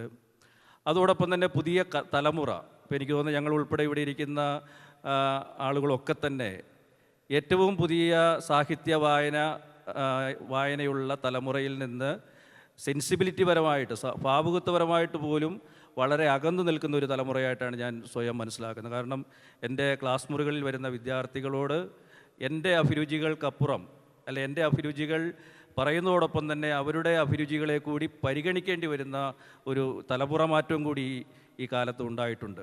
അപ്പോൾ ആ അർത്ഥത്തിൽ സാങ്കേതികവിദ്യയുടെ ഒരു മാറ്റം, മറ്റൊരർത്ഥത്തിൽ സാഹിത്യം വായിക്കുകയും സാഹിത്യം ചർച്ച ചെയ്യുകയും ചെയ്യുന്ന മറ്റൊരു തലമുറയുടെ സ്വാധീനം, ഇതൊക്കെ ചേർത്ത് വെച്ചുകൊണ്ട് മാത്രമേ നമുക്ക് ഇന്നത്തെ നിരൂപകരുടെ ഒരു സാമൂഹികമായ പ്രസക്തിയെക്കുറിച്ചും അവരുടെ ഒരു സാന്നിധ്യത്തെക്കുറിച്ചും ചർച്ച ചെയ്യാൻ കഴിയുകയുള്ളൂ എന്നാണ് ഞാൻ വിചാരിക്കുന്നത്. അതിൽ വളരെ പ്രധാനപ്പെട്ടൊരു കാര്യം, നിരൂപകർ പലതരത്തിലുള്ള പുതിയ രീതികൾ പരീക്ഷിക്കുന്നു എന്നുള്ളതാണ്. ഏതൊരു പുസ്തകത്തെ, അത് കഥയാകാം, കവിതയാകാം, മറ്റേതെങ്കിലും സാഹിത്യ കൃതികളാകാം, പക്ഷേ അവയെ വിലയിരുത്തുന്നത് വാസ്തവത്തിൽ പഴയ തരത്തിലുള്ള ഏതെങ്കിലും സൈദ്ധാന്തികമായ അടിത്തറയിലോ അല്ലെ ഒരു വിജ്ഞാനപരതയുടെ അടിത്തറയിലോ മാത്രം അല്ല, മറിച്ച് പുതിയ കാലത്തിൻ്റെ സാങ്കേതിക വിദ്യയുടെ ഭാഷയിലൂടെയാണ് പ്രധാനമായിട്ടും അവരുടെ വായന അഭിരുചിയെയും അവരുടെ പുസ്തകം ഏതൊക്കെ തരത്തിൽ അവരിൽ പ്രവർത്തിച്ചു എന്നതിനെക്കുറിച്ച് അവർ സമൂഹത്തോട് സംവദിക്കുന്നത്. ഉദാഹരണം, സോഷ്യൽ മീഡിയയിലുള്ള പല പ്ലാറ്റ്ഫോമുകളിലൂടെയും പുതിയ തലമുറ അവരുടെ വായനയെക്കുറിച്ചുള്ള അഭിപ്രായങ്ങൾ, പുസ്തകങ്ങളെക്കുറിച്ച്, സിനിമകളെക്കുറിച്ചൊക്കെയുള്ള അഭിപ്രായങ്ങൾ പറയുന്നുണ്ട്. അപ്പോൾ നമ്മുടെ മുമ്പിലുള്ള ഒരു വലിയ പ്രശ്നം, ഇത്തരം അഭിപ്രായങ്ങൾ വളരെ നൈമിഷികമല്ലേ, അത് ഏതൊരു അവസരത്തിലും തിരുത്തപ്പെടാനുള്ള സാധ്യത നിലനിൽക്കുന്നില്ലേ, മറിച്ച് ഏതെങ്കിലും കനപ്പെട്ട ഒരു 10-15 പേജ് വരുന്ന പഴയ തരത്തിലുള്ള ഒരു പ്രൗഢമായിട്ടുള്ള ഒരു പ്രബന്ധം അല്ലെങ്കിൽ ഒരു നിരൂപണ ലേഖനം എന്തുകൊണ്ട് പ്രത്യക്ഷപ്പെടുന്നില്ല, അല്ലെങ്കിൽ അത്തരത്തിലുള്ള പഠനങ്ങൾ എന്തുകൊണ്ട് പതിയെ ഇല്ലാതാകുന്നു എന്നുള്ളൊരു ചോദ്യമാണ്. വാസ്തവത്തിൽ ഇതൊരു തലമുറയുടെ തന്നെ ഒരു ചോദ്യമായിട്ടാണ് എനിക്ക് തോന്നുന്നത്. കാരണം ഇന്നൊരു വ്യക്തിക്കൊരു പുസ്തകത്തിലേക്ക് പ്രവേശിക്കുവാനായിട്ട്, അല്ലെ ഒരു പുസ്തകം വായിക്കാൻ ഇഷ്ടപ്പെടാനായിട്ട്, അല്ലെങ്കിൽ ഒരു സിനിമ കാണുവാൻ താല്പര്യപ്പെടുവാനായിട്ട് ഇത്തരത്തിലുള്ള ഒരു ഒരു ഒരു പിന്തുണയുടെ ആവശ്യമില്ല. മറിച്ച് പലതരത്തിലുള്ള സോഴ്സുകളിലൂടെ ഒരാൾക്കൊരു കൃതിയിലേക്കോ ഒരു സിനിമയിലേക്കോ നാടകത്തിലേക്കോ ഒക്കെ എത്തപ്പെടാനുള്ള സാധ്യതകൾ നിലനിൽക്കുന്നുണ്ട്. അപ്പോൾ തീർച്ചയായിട്ടും ഈ പറഞ്ഞ ആധുനിക കാലത്തെയോ ആധുനികാനന്തര കാലത്തെയോ നിരൂപകരുടെ ധർമ്മം എന്നുള്ളതിനെ പുതിയ കാലത്ത് പുതിയ വായനാ സമൂഹം അതിനെ വാസ്തവത്തിൽ ചോദ്യം ചെയ്യുകയോ അല്ലെങ്കിൽ അതിനെ കാര്യമാത്രമായിട്ട് പരിഗണിക്കുന്നില്ല എന്നുള്ള ഒരു അഭിപ്രായമാണ് എന്നെ സംബന്ധിച്ച് നിലനിൽക്കുന്നത്. മറ്റൊന്ന്, സൈദ്ധാന്തിക നിരൂപണം അല്ലെങ്കിൽ അതിൻ്റെ ഒരു ചെടിപ്പുകളെക്കുറിച്ച് പൊതുവെ സംസാരിക്കാറുണ്ട് ആളുകൾ. ഈ സിദ്ധാന്തപരത വായനക്കാരെ സാഹിത്യത്തിൽ നിന്ന് അകറ്റുന്നു. മറ്റൊരു തരത്തിൽ പറഞ്ഞു കഴിഞ്ഞാൽ പൊളിറ്റിക്കൽ കറക്റ്റ്നെസ്സിൻ്റെ അധികമായിട്ടുള്ള ഒരു എന്താ പറയുക സമ്മർദ്ദം ആളുകളെ എഴുത്തിൽ നിന്നും വായനയിൽ നിന്നുമൊക്കെ അകറ്റി നിർത്തുന്നു എന്നുള്ളൊരു വലിയ ഒരു അഭിപ്രായം നമ്മുടെ സമൂഹത്തിൽ പ്രബലമാണ്. വാസ്തവത്തിൽ ഈ അടുത്ത കാലത്ത് പല ആളുകളും എഴുതിയിട്ടുള്ള ലേഖനങ്ങളിൽ ഒരു കലയുടെ സൗന്ദര്യത്തെക്കാൾ ഉപരി അതിൻ്റെ രാഷ്ട്രീയ ശരികളിലേക്കും അതിൻ്റെ പ്രമേയത്തിൻ്റെ രാഷ്ട്രീയത്തിലേക്കുമൊക്കെ കടന്നുകൊണ്ട് ആ കലയുടെ സൗന്ദര്യത്തെയും അത് ഉൽപ്പാദിപ്പിച്ച ആസ്വാദന തലത്തെയുമൊക്കെ അപ്രസക്തമാക്കുന്ന തരത്തിലേക്ക് ഈ അമിതമായിട്ടുള്ള രാഷ്ട്രീയ ശരികളുടെ സംവാദങ്ങൾ വികസിക്കുന്നു എന്നുള്ള ചില അഭിപ്രായങ്ങൾ ഉയർന്നു വന്നിട്ടുണ്ട്. വാസ്തവത്തിൽ കേരളത്തിൽ ഏതാണ്ട് കഴിഞ്ഞ ഒരു 2.5-3 പതിറ്റാണ്ടായിട്ട് ഉയർന്നു വന്നിട്ടുള്ള മുഴുവൻ ജനാധിപത്യ സംവാദങ്ങളുടെയും പ്രക്രിയകളുടെയും ഒക്കെ ഒരു റിസൾട്ടായിട്ടാണ് ഞാൻ ഈ ഒരു വിമർശനത്തെ കാണുന്നത്. എന്തുകൊണ്ടാണ് അങ്ങനെ ഒരു വിമർശനം ഉയർന്നു വരുന്നത്? ഒരു പക്ഷേ കേരളത്തിൽ ഏറ്റവും അരികിലേക്ക് തള്ളമാറ്റപ്പെട്ട അല്ലെങ്കിൽ ശബ്ദമില്ലാതിരുന്ന പലതരത്തിലുള്ള വിഭാഗങ്ങൾ വിമർശനത്തിലേക്കും സാമൂഹ്യ പ്രക്രിയയിലേക്കും സംവാദങ്ങളിലേക്കുമൊക്കെ ഇടപെടുമ്പോൾ മാത്രമാണ് വാസ്തവത്തിൽ ഈ കലയെക്കുറിച്ചുള്ള നമ്മുടെ അധികമായിട്ടുള്ള ആദികൾ രൂപപ്പെടുന്നതെന്നാണ് ഞാൻ മനസ്സിലാക്കുന്നത്. ഇപ്പം ഉഷ ടീച്ചർ പറഞ്ഞതുപോലെ സ്ത്രീകൾ, ന്യൂനപക്ഷങ്ങൾ, അല്ലെങ്കിൽ മറ്റു തരത്തിലുള്ള സ്വത്വ വിഭാഗങ്ങൾ, ലൈംഗിക ന്യൂനപക്ഷങ്ങൾ ഒക്കെ പുതിയ തരത്തിൽ അവരുടെ ഐഡൻറ്റിറ്റിയെക്കുറിച്ചും അവർ നേരിട്ടിട്ടുള്ള അപമാനങ്ങളെക്കുറിച്ചും അവർ നേരിട്ടിട്ടുള്ള ഭരണകൂടത്തിൻ്റെയും ഭരണകൂടേതരമായിട്ടുള്ള പേട്രിയാർക്കിയുടെയും ഒക്കെ സമ്മർദ്ദങ്ങളെക്കുറിച്ചുമൊക്കെ സംസാരിച്ചു തുടങ്ങുമ്പോൾ മാത്രമാണ് ഈ സൗന്ദര്യ ശാസ്ത്രത്തെക്കുറിച്ചുള്ള അമിതമായ ഒരു ആദി വാസ്തവത്തിൽ നമ്മുടെ സമൂഹത്തിൽ നിലനിൽക്കുന്നത്. അത് ഈ പറഞ്ഞ രാഷ്ട്രീയ ശരികൾ ഉന്നയിക്കുന്ന ആളുകളോടുള്ള കൃത്യമായ നേരിട്ടുള്ള വിയോജിപ്പായിട്ടാണ് ഞാൻ മനസ്സിലാക്കുന്നത്. ആ അർത്ഥത്തിൽ അത്തരം വിമർശനങ്ങളെ കൂടി പരിഗണിച്ചിട്ട് വേണം നമ്മുടെ ഈ സംവാദങ്ങളെ അതിൻ്റെ സത്യമാണോ സത്യാനന്തരമാണോ എന്നുള്ള തർക്കത്തേക്കാൾ ഉപരി പുതിയ കാലത്ത് ഉയർന്നു വരുന്ന അഭിരുചി മാറ്റങ്ങളെ സത്യസന്ധമായിട്ട് ഉൾക്കൊള്ളുക എന്നുള്ളത് ഏതൊരു വ്യക്തിയുടെയും, അതിൽ വിമർശനങ്ങളുണ്ടാവാം. ഇപ്പം അഖിൽ പി ധർമ്മജൻ്റെ നോവലിനെ ഉൾപ്പെടെ ഉള്ള വിമർശനങ്ങൾ, അല്ലെങ്കിൽ എഴുത്തുകാർ തന്നെ നടത്തുന്ന സ്വയം പ്രൊമോഷനെക്കുറിച്ചുള്ള വിമർശനങ്ങൾ. എനിക്ക് തോന്നുന്നത് രാജശേഖരൻ മാഷി അടുത്ത കാലത്ത് മാധ്യമം പത്രത്തിലൊരു എഡിറ്റിൽ പേജിലൊരു ലേഖനം എഴുതിയത് ഞാൻ വായിച്ചിരുന്നു. ലൈബ്രറി കൗൺസിലുകൾ, ഭരണകൂട സംവിധാനങ്ങൾ ഒക്കെ ഏതൊക്കെ തരത്തിലാണ് ചില അരിച്ചുമാറ്റൽ പ്രക്രിയകൾക്കും ചില പ്രൊമോഷനുകൾക്കും കൂടുതൽ ഊന്നൽ കൊടുക്കുന്നു. അപ്പോൾ ആ തരത്തിലുള്ള പരിശോധനകൾ കൂടി ഉൾക്കൊള്ളുമ്പോൾ മാത്രമാണ് കേരളത്തിലെ ഒരു വായനാ സമൂഹത്തെക്കുറിച്ചുള്ള വസ്തുതാപരമായിട്ടുള്ള ഒരു അന്വേഷണം വരികയുള്ളൂ. വാസ്തവത്തിൽ ഈ താരങ്ങൾ ഇല്ലാതായി എന്നൊക്കെ പറയുമ്പോഴും താരങ്ങളാണ് വാസ്തവത്തിൽ ഈ 100 കോടി ക്ലബിലേക്കൊക്കെ കടക്കുന്ന സിനിമകൾ ഇപ്പോഴും നിർമ്മിക്കുന്നത്. അപ്പം ചില കാര്യങ്ങൾ നമ്മൾ അപ്രത്യക്ഷമായി എന്ന് പറയുമ്പോഴും ചില സ്റ്റാർഡം ഈ സമൂഹത്തിൽ നിലനിൽക്കുന്നുണ്ട്. അത് സാഹിത്യത്തിലും നിലനിൽക്കുന്നുണ്ട്. അതിൻ്റെ വിമർശനത്തിൽ അത് എത്രത്തോളം നിലനിൽക്കുന്നു എന്നുള്ളത് വളരെ സംശയാസ്പദമാണ്. അതിൽ പ്രധാനപ്പെട്ട ഒരു കാര്യം, പ്രസാധക മേഖല വിമർശനത്തെ പാടെ അവഗണിക്കുന്നു എന്നുള്ളതാണ്. ഇപ്പോൾ ഉദാഹരണം പറഞ്ഞു കഴിഞ്ഞാൽ ഈ പല നിരൂപണ ഗ്രന്ഥങ്ങളും, ഇപ്പോൾ ഞാൻ ഏറ്റവും ആദരിക്കുന്ന ഒരു നിരൂപകനാണ് ഡോക്ടർ EV രാമകൃഷ്ണൻ. അദ്ദേഹത്തിൻ്റെ ഒടുവിലിറങ്ങിയ പുസ്തകം വിയോജിപ്പിൻ്റെ വാഗ്മയങ്ങൾ. ഞാനത് നോക്കുമ്പോൾ എന്നാൽ 300 കോപ്പി മാത്രമാണ് ആ പുസ്തകം അച്ചടിച്ചിട്ടുള്ളത്. ലിമിറ്റഡ് എഡിഷൻ LE എന്ന് ബ്രാക്കറ്റിൽ കൊടുത്തുകൊണ്ടാണ്. ഉഷ ടീച്ചറിൻ്റെ പുസ്തകം മാത്രമാണ് ഈ അടുത്ത കാലത്ത് ഈ മേഖലയിൽ 2-3 പതിപ്പിലേക്ക് കടന്നിട്ടുള്ളത്. അപ്പോൾ ആ അർത്ഥത്തിൽ പ്രസാധകരും ചില ഗവേഷകരും യൂണിവേഴ്സിറ്റിയിൽ താല്പര്യമുള്ള സാഹിത്യ വിമർശന താല്പര്യമുള്ളവരുമൊക്കെ വായിക്കുന്നതിനപ്പുറമായിട്ട് ഈ പറഞ്ഞ വിമർശന സാഹിത്യത്തെ എത്രത്തോളം ആളുകൾ വായിക്കുന്നു എന്നുള്ള ഒരു സന്ദേഹം കൂടി ഈ അവസരത്തിൽ ഞാൻ പങ്കുവയ്ക്കുന്നു. ഡോക്ടർ പി കെ രാജശേഖരൻ സംസാരിക്കും. ഞാൻ സത്യത്തെക്കുറിച്ച് മാത്രമേ സംസാരിക്കൂ എന്ന് വിചാരിച്ചവിടെ വന്നത്. അപ്പോഴെല്ലാവരും കൂടി സത്യാനന്തരം എന്ന് പറഞ്ഞ് എൻ്റെ ആകെ തലകറങ്ങിപ്പോയി. എനിക്കൊന്നും മനസ്സിലായതുമില്ല. ഇപ്പം ഇത് എന്ത് ഈ ഉദ്ദേശിക്കുന്നതെന്ന്. അപ്പോൾ എനിക്ക് തോന്നുന്നതേ, ഒരു സൗകര്യത്തിന് വേണ്ടി ഉപയോഗിച്ച ഒരു വാക്കാണ് സത്യാനന്തര കാലം. അതിനെ ചിരപുരാതന കാലം മുതലേ നമ്മൾ ഉള്ള ഒരു അർത്ഥമൊന്നും കൊടുക്കേണ്ട കാര്യമില്ല. സത്യത്തിൽ അതൊരു അമേരിക്കൻ ഇലക്ഷനുമായി ബന്ധപ്പെട്ട് 2016 ട്രംപിൻ്റെ കാലത്താണ് വന്നത്. ട്രംപ് നിരന്തരമായി കള്ളം പറയാൻ തുടങ്ങി. ഇലക്ഷൻ ജയിക്കുന്നതിന് മുമ്പ് പറഞ്ഞു, ജയിച്ച് പ്രസിഡൻ്റ് ആയതിനു ശേഷവും കള്ളം പറഞ്ഞു. അപ്പോൾ ട്രംപ് പറഞ്ഞു, CIA ഏറ്റവും കൂടുതൽ സ്റ്റാൻഡിങ് ഒവേഷൻ കിട്ടിയ പ്രസിഡൻറ്റ് ഞാനാണ്.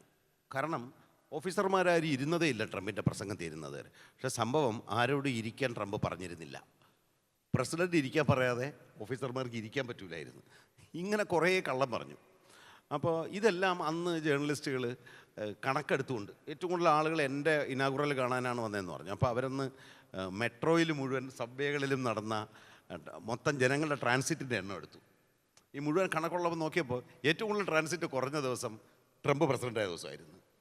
അപ്പോൾ അങ്ങനെയൊക്കെ ഇതിനെയൊക്കെ പൊളിച്ചു. അപ്പോൾ ഈ സത്യാനന്തരം എന്ന് ഉദ്ദേശിച്ചത് സത്യം ഇതോടെ അവസാനിച്ചു പോയി എന്നല്ല, മറിച്ച് സത്യത്തിൻ്റെ സ്ഥാനത്തേക്ക് അവാസ്തവം കടന്നു വരുന്നു. അതായത് വഞ്ചന കടന്നു വരുന്നു. സത്യം എന്ന് പറയുന്നതിനേക്കാൾ പ്രധാനം വൈകാരികമായി പ്രചരിപ്പിക്കുന്ന കാര്യങ്ങൾ കടന്നു വരുന്നു. അത്തരം പ്രതീതികൾ സത്യമായി ആളുകൾ മനസ്സിലാക്കി തുടങ്ങുന്നു. അതോടുകൂടി സത്യത്തിൻ്റെ മൂല്യം നഷ്ടപ്പെടുന്നു എന്നാണ് അതിൻ്റെ ഒരർത്ഥം. മാത്രമല്ല, ഫാക്ച്വലായ വസ്തുതാപരമായ വിവരങ്ങൾ ജസ്റ്റ് വേർഡ്സ് മാത്രമാണ്.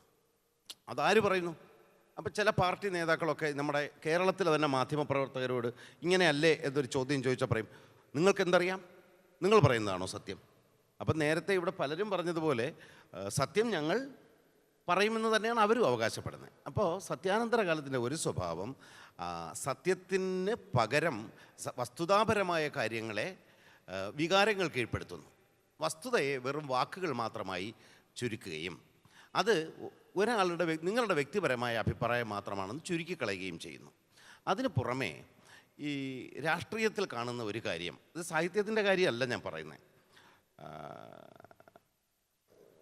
അതോറിറ്റേറിയൻ സ്വഭാവമുള്ള സർവാധിപത്യ സ്വഭാവമുള്ള ഭരണകൂടങ്ങളും വലതുപക്ഷ സ്വഭാവമുള്ള ഭരണകൂടങ്ങളും 2000-ന് ശേഷം ലോകവ്യാപകമായി വളർന്ന് വന്നു. അത് ഏതെങ്കിലും ഒരു പ്രത്യേക പാർട്ടിയുടെ ഒന്നുമല്ല, ലോകത്തെ പല രാജ്യങ്ങളിലും അങ്ങനെ സംഭവിച്ചിട്ടുണ്ട്. ഈ അതോറിറ്റേറിയൻ ഭരണകൂടങ്ങൾ ഉണ്ടാകുന്ന സ്ഥലത്ത് മുഴുവൻ ഏകസ്വരങ്ങൾ വളരാൻ തുടങ്ങും. അപ്പോൾ ഏകസത്യം മാത്രമാണ് ഞങ്ങൾ പറയുന്നതാണ് സത്യമെന്ന് ഭരണകൂടമോ ഭരണ കക്ഷിയോ ഭരിക്കുന്ന പാർട്ടിയോ ഭൂരിപക്ഷ കക്ഷിയോ പറഞ്ഞു തുടങ്ങുന്നു. ഇതും സത്യാനന്തരം എന്ന വാക്ക് പ്രയോഗിക്കുന്നതിന് കാരണമായി. ഇതേ അതിൻ്റെ അർത്ഥം ഉള്ളൂ. സത്യത്തിൻ്റെ ആന്തരികമായ മൂല്യത്തെ അത് കളയുന്നില്ല.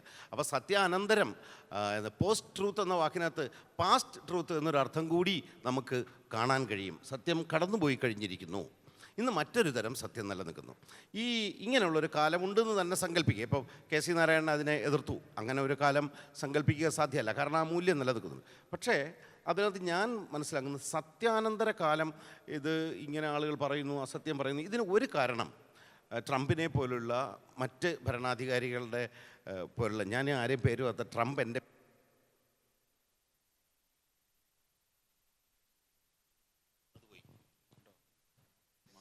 സത്യത്തിലേക്ക് ഞാൻ വന്നപ്പോഴാണ് കേട്ടോ ഇത് പോയത്. അപ്പോൾ മറ്റാരെയും പേരൊന്നും ഞാൻ പറയുന്നില്ല.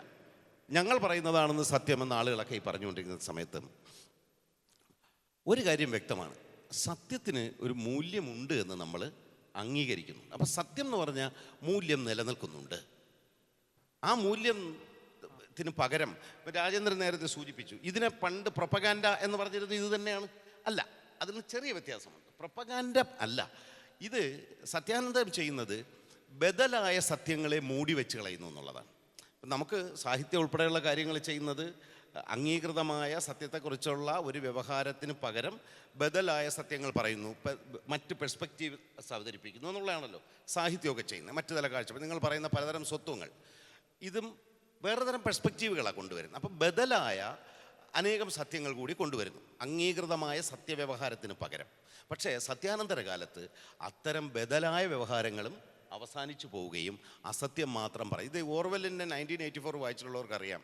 അതിനകത്ത് ഓർവെൽ പറയും, ഈ ഒരു in times of universal deceit to telling the truth is an revolutionary act.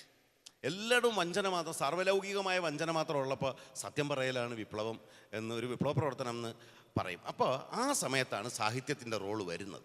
പക്ഷേ ഇതിനകത്ത് സാഹിത്യവും ഈ സത്യാനന്തര കാലത്തെ പ്രചോദിപ്പിച്ച് ഇതിനൊരു പ്രചരിപ്പിക്കുന്നതിൽ വലിയൊരു പങ്ക് വഹിച്ചിട്ടുണ്ട്. ഉദാഹരണത്തിന് സാഹിത്യം അത് ഉദ്ദേശിച്ചല്ല തുടങ്ങിയത്, പക്ഷേ നമ്മൾ ഉദ്ദേശിക്കുന്നതല്ല ഫലിക്കുക പലപ്പോഴും. ഉദാഹരണത്തിന് ഈ ഉത്തരാധുനിക സാഹിത്യ സിദ്ധാന്തങ്ങൾ വന്നപ്പോൾ അത് ട്രൂത്ത് ക്ലെയിംസിനെ, സത്യം എന്നുള്ള അവകാശം, അതൊരു സാർവലൗകികമായ സത്യമുണ്ട്, സാർവലൗകികമായ സൗന്ദര്യമുണ്ട് തുടങ്ങിയ കാര്യങ്ങളെയൊക്കെ ഉത്തരാധുനിക സാഹിത്യ സിദ്ധാന്തം ചോദ്യം ചെയ്തു. പലതരം സത്യങ്ങളുണ്ട്, പലതരം ആശയങ്ങളുണ്ട്, ബഹുത്വങ്ങളുണ്ടെന്നൊക്കെ അത് പറഞ്ഞു. അപ്പോൾ സത്യം എന്ന് പറഞ്ഞ അബ്സല്യൂട്ട് ട്രൂത്ത് അല്ലെങ്കിൽ കേവലമായ സത്യം, പരമമായ സത്യം എന്നൊരാശയമില്ല എന്നും പലതരം സത്യങ്ങളുടെ ഒരു സഞ്ചയമാണ് ലോകം എന്നുമുള്ളൊരു വാദം ഉത്തരാധുനിക സാഹിത്യ സൈദ്ധാന്തികരും തത്വചിന്തകരുമൊക്കെ ഉയർത്തുകയുണ്ടായി. പക്ഷെ പിന്നീട് സംഭവിച്ചത്, ലോകത്ത് ഈ സിദ്ധാന്തം എടുത്തിട്ട് ഓട്ടോക്രാറ്റിക് സ്വഭാവമുള്ള അതോറിറ്റേറിയൻ ആയിട്ടുള്ള രാഷ്ട്രീയക്കാരെല്ലാവരും ഇതിനെ സത്യമെന്നൊന്നില്ല എന്ന് പറഞ്ഞ് ജസ്റ്റ് വേർഡ്സ് മാത്രമാണ് നിങ്ങൾ പറയുന്നത് എന്നും ഞങ്ങൾ പറയുന്ന ഈ വൈകാരികതയുടെ രാഷ്ട്രീയമാണ്, ഈ വൈകാരികതയുടെ രാഷ്ട്രീയമാണ് സത്യമെന്നും പറഞ്ഞു വരുന്നു. അപ്പോൾ സത്യത്തിൽ സത്യത്തെ പൊളിറ്റിക്കൽ സബോർഡിനേഷന്, രാഷ്ട്രീയത്തിന് കീഴ്പ്പെടുത്താനുള്ള, പ്രത്യേകിച്ച് സർവാധിപത്യ രാഷ്ട്രീയത്തിന് കീഴ്പ്പെടുത്താനുള്ള ഒരു ശ്രമത്തിൻ്റെ കൂടി ഭാഗമാണ് സത്യാനന്തരത എന്ന് പറയുന്ന അവസ്ഥ. ഈ കാലത്ത് സാഹിത്യത്തിന് എന്ത് ചെയ്യാൻ പറ്റും എന്നുള്ള, സാഹിത്യ നിരൂപണത്തിന് എന്ത് ചെയ്യാൻ പറ്റും, അതിലെനിക്ക് തോന്നുന്ന ഒരു കാര്യം ഞാൻ ഇപ്പം തന്നെ അവസാനിപ്പിച്ചോളൂ കേട്ടോ. എനിക്ക് തോന്നുന്നത് സാഹിത്യം സത്യത്തിൽ അന്വേഷിക്കുന്നത് സാഹിത്യത്തിൻ്റെ സത്യത്തെയാണ്. സാഹിത്യത്തിൻ്റെ സത്യത്തെ എന്ന് പറയുമ്പോൾ നമ്മൾ ഈ നേരത്തെ പറഞ്ഞ വാദമല്ല അതിന് നേരെ ഉന്നയിക്കുക. അതിന് സാഹിത്യത്തിന് മാത്രമായ ഒരു സത്യമുണ്ടോ? അങ്ങനെ ഒരു സത്യം ഉണ്ടെന്നല്ല ഞാൻ പറയുന്നത്. സാഹിത്യ നിരൂപണത്തെയാണ് ഞാൻ പറയുന്നത്. സാഹിത്യ നിരൂപണം ചെയ്യുന്നത് സാഹിത്യത്തിൻ്റെ സത്യം അന്വേഷിക്കുന്നു എന്ന് പറയുമ്പോൾ വളരെ വിജിലൻ്റ് ആയിട്ടുള്ള, വളരെ സവിശേഷവും ജാഗ്രത നിറഞ്ഞതുമായ ഒരു വായനയാണ് സാഹിത്യ നിരൂപണം സാഹിത്യകൃതികളിൽ നടത്തുന്നത്. അതിലൂടെ ആ കൃതിയുടെ സത്യത്തെ അത് വീണ്ടെടുക്കുന്നു എന്ന് പറഞ്ഞാൽ അതിൻ്റെ സൗന്ദര്യമൂല്യത്തെ വീണ്ടെടുക്കുന്നു, അതിൻ്റെ സൗന്ദര്യമൂല്യത്തെ വീണ്ടെടുക്കുന്നു, അതിൻ്റെ ഫോമിനെ വീണ്ടെടുക്കുന്നു. അത് ഏത് ആശയലോകമാണ്, ഏത് തരം ഭാവുകത്വമാണ്, സൗന്ദര്യമാണ് വായനക്കാരിൽ സൃഷ്ടിക്കുന്നത് എന്ന് പറയുന്നു. അത് മാത്രം പറയുകയല്ല, ഈ കൃതിക്കകത്ത് എന്തെല്ലാം വൈരുദ്ധ്യങ്ങളുണ്ട്, എന്തെല്ലാം സങ്കീർണതകളുണ്ട്.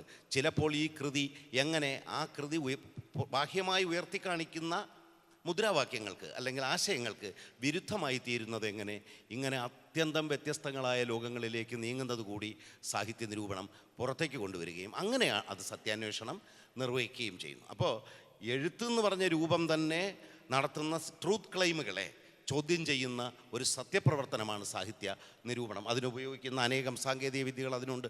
അത് ഫോമിനെ അന്വേഷിക്കുന്നു.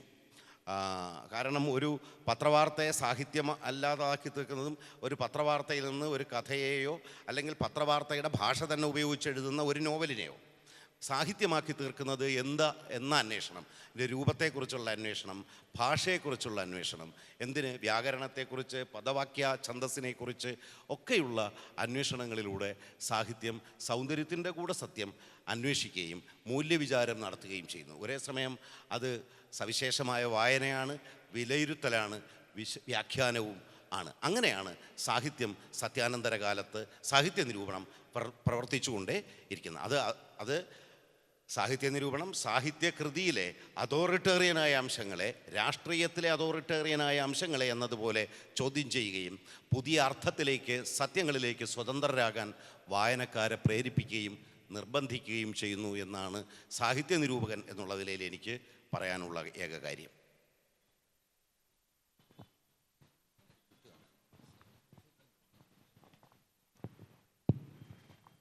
നമ്മുടെ ചർച്ചയുടെ രണ്ടാം ഘട്ടത്തിലേക്ക് പോവുകയാണ്. ആദ്യഘട്ടം ആ വിഷയത്തിൻ്റെ ആദ്യ പകുതി വിശദീകരിക്കാനാണ് ഞാൻ ഉൾപ്പെടെ മിക്കവാറും ആളുകൾ കൂടുതൽ സമയമെടുത്തത്. അതിനിടയിൽ പി കെ രാജശേഖരൻ ഞാൻ പറഞ്ഞ എന്തോ ഒന്ന് തെറ്റിദ്ധരിച്ചോ എന്നൊരു ഭീതി എനിക്കുണ്ടായി. ഭീതിയാണ്. പ്രൊപ്പഗാൻഡയാണ് സത്യാനന്തരത എന്നല്ല ഞാൻ പറഞ്ഞത്. അതത് കാലത്തിൻ്റെ കേവല സത്യസമീക്ഷ ആക്രമിക്കപ്പെടുന്നു എന്ന ബോധം എല്ലാ കാലവും ഏറിയോ കുറഞ്ഞോ പുലർത്തിയിട്ടുണ്ട്. അത്തരം പുലർത്തലുകളിൽ നിന്ന് ഉപജ്ഞാതാക്കൾ സ്വയമേവ വ്യത്യാസം അവകാശപ്പെടുന്ന ഒരു കോൺസെപ്റ്റാണ് സത്യാനന്തരത എന്നാണ് പറഞ്ഞത്. ആ ഭീതിയിൽ നിന്ന് എനിക്ക് പുറത്തു പോകാമല്ലോ അല്ലേ? ഓക്കെ, നാം ഇതിൻ്റെ രണ്ടാം ഘട്ടത്തിലേക്ക് വരികയാണ്. കുറേ കൂടെ സ്പെസിഫിക് ആവുമെന്ന് തോന്നുന്നു. ഇപ്പോഴും നിരൂപകരുടെ ഒന്നും പേര് ആരും പറഞ്ഞിട്ടില്ല. ഇഷ്ടപ്പെട്ട നിരൂപണത്തിൻ്റെ, ഇഷ്ടപ്പെടാത്ത നിരൂപണത്തിൻ്റെ, കൊള്ളാവുന്ന നിരൂപണത്തിൻ്റെ, കൊള്ളരുതാത്ത നിരൂപണത്തിൻ്റെ പേരുകൾ, നിരൂപകരുടെ പേരുകൾ, കൃതികൾ, വാദങ്ങൾ ഡിസ്കസ് ചെയ്യുന്നതാവും കുറേ കൂടെ വസ്തുനിഷ്ഠമായി ഈ വിഷയത്തെ സ്വീകരിക്കാനുള്ളൊരു വഴി എന്നെനിക്ക് തോന്നുന്നു. നമ്മുടെ കാലത്ത് ഇന്ന് സന്തോഷ് മാഷ് നേരത്തെ പറഞ്ഞതുപോലെ നിരൂപകന് ആവശ്യമില്ല എന്നൊരു വാദമുണ്ട്. ഞങ്ങൾക്കും എഴുത്തുകാർക്കും ഇടയിൽ ഒരു മാധ്യസ്ഥം വേണ്ട, അങ്ങനെ ഒരു വിലയിരുത്തൽ വിദഗ്ധൻ വേണ്ട, ഞങ്ങൾക്കിത് വായിച്ചാൽ മനസ്സിലാവുന്നതേ ഉള്ളൂ എന്ന് സമൂഹ മാധ്യമങ്ങൾ അനുദിനം പ്രഖ്യാപിക്കുന്നുണ്ട്. നിരൂപണങ്ങൾ ഉണ്ടാവുന്നുണ്ട്. നമ്മുടെ പുസ്തകങ്ങളുടെയും വാരികകളുടെയും മാസികകളുടെയും ആദ്യ നിരൂപണങ്ങൾ ഉണ്ടാവുന്നത് സമൂഹ മാധ്യമത്തിൽ തന്നെയാണ്. അതിന് കാത്തിരിക്കുന്ന എത്രയോ ആളുകളുണ്ട്, അത് ഷെയർ ചെയ്യുന്ന എത്രയോ ആളുകളുണ്ട്, അതിന് ഒന്ന് വിധേയമായിരുന്നുവെങ്കിൽ എന്ന് സ്വയമേവ ആഗ്രഹിക്കുന്ന വലിയ എഴുത്തുകാരും ഉണ്ട്. അതായത് എഴുത്തുകാരുടെ സാമൂഹിക ശീലത്തെ പോലും മാറ്റിയെടുക്കുന്ന തരത്തിൽ സോഷ്യൽ മീഡിയയിലെ നിരൂപണം വളർന്നിട്ടുണ്ട് എന്നുള്ളത് ഇൻവേർട്ടഡ് കോമയിലാണ്. അത് ഏത് തരത്തിലുള്ള വളർച്ചയാണ് എന്നുള്ളത് വൈയക്തികമായ അഭിപ്രായ പ്രകടനത്തിന് വിധേയമായിരിക്കും. ബെസ്റ്റ് സെല്ലറുകളുടെ പട്ടിക ഉണ്ടാവുന്നു, ഏറ്റവും കൂടുതൽ ആളുകൾ വായിക്കപ്പെട്ട കൃതികളുടെ ഒരു പട്ടിക ഉണ്ടാവുന്നു, ബെസ്റ്റ് സെല്ലറുകൾ ആഘോഷിക്കപ്പെടുന്നു, പതിപ്പുകളുടെ എണ്ണം ആഘോഷിക്കപ്പെടുന്നു. ഈ ഘട്ടത്തിൽ നിരൂപകനെ വേണ്ടേ എന്നതാണ് പച്ചയായ ചോദ്യം. ഈ ജീവി അപ്രസക്തമായോ? ഇതൊരു കാലം തെറ്റിപ്പിറന്ന ജീവിയാണോ? ഇതിനെ വേണ്ടേ ആർക്കും? അവതാരികകളും പുസ്തക നിരൂപണങ്ങളും മാത്രമായി നിരൂപണം ഒതുങ്ങുമോ? അവതാരികകൾ എല്ലാവർക്കും അറിയാം. അയ്യപ്പ പണിക്കർ പറഞ്ഞതുപോലെ ഔദാരികയാണ്. എൻ്റെ കയ്യിൽ ഏൽപ്പിക്കുന്ന ഒരു പുസ്തകത്തിൻ്റെ എഴുത്തുകാരനെ ഒരുവിധം ആളുകളൊന്നും ചീത്ത വിളിക്കില്ല. ഒന്ന് തൊട്ടുപോകാം എന്നല്ലാതെ. കാരണം അയാൾ എനിക്ക് തന്നതാണ്, ഇത് തിരിച്ച് അയാളുടെ കയ്യിലാണ് കൊടുക്കേണ്ടത്. ഇതിലൊരു കൊടുക്കൽ വാങ്ങൽ വിനിമയശേഷിയൊക്കെ ഉള്ളത് കൊണ്ട് അവതാരികകളും പുസ്തക നിരൂപണങ്ങളുമാണോ വാസ്തവത്തിൽ നിരൂപണം? സോഷ്യൽ മീഡിയയിൽ കാണുന്ന ഇതൊന്നും എൻ്റെ അഭിപ്രായമല്ല കേട്ടോ സന്തോഷം. പക്ഷേ ഞാൻ ഇങ്ങോട്ട് വരുമ്പോൾ പലരോടും ചോദിച്ചതാണ്, നിരൂപണത്തെക്കുറിച്ച് നിങ്ങൾക്ക് ഉന്നയിക്കാവുന്ന വിമർശനങ്ങൾ എന്താണ് എന്ന്. എനിക്ക് ലഭ്യമായ വിമർശനങ്ങളെ ഞാനൊന്ന് ക്രോഡീകരിക്കുന്നു എന്നേ ഉള്ളൂ. ഞാൻ എന്ന് പറയുന്ന നിങ്ങൾക്ക് സംസാരിക്കാനുള്ള പ്ലാറ്റ്ഫോം ഒരുക്കി തരുന്ന അധ്യക്ഷൻ, നിങ്ങൾ വിമർശനത്തെ വളരെ ഗൗരവമായി വീക്ഷിക്കുന്ന ആളുകൾ. ഇനിയിപ്പോൾ ഗൗരവമായി എങ്ങനെയാണ് വീക്ഷിക്കുക എന്നുള്ളതൊന്നും എനിക്ക്. ഇപ്പം നമുക്ക് രണ്ടാം ഘട്ടത്തിലേക്ക് വരാം. ഞാൻ അധികം സമയം എടുക്കുന്നില്ല. നിരൂപകൻ അപ്രസക്തനായോ? നിരൂപണം അപ്രസക്തമായോ? മലയാള നിരൂപണത്തിൻ്റെ ബലം എന്താണ്? മലയാള നിരൂപണത്തിൻ്റെ ക്ഷയം എന്താണ്? മലയാള നിരൂപണത്തിൻ്റെ ഭാവി എന്താണ്? സത്യാനന്തരത എന്ന് നാം ഇപ്പോൾ ഡിസ്കസ് ചെയ്ത ഈ വലിയ ഒരു കാകോളം, ഈ വലിയൊരു കടൽക്കോള്, വലിയൊരു ക്ഷോഭം നിരൂപണത്തിൻ്റെ ചെറിയ വലിയ പൈക്കപ്പലുകളെ മുക്കിക്കളയുമോ? അങ്ങനെ ഒരു ഭീതി ഉണ്ടോ? നമുക്ക് കെ സി നാരായണ മാഷിൽ നിന്നും തുടങ്ങാം.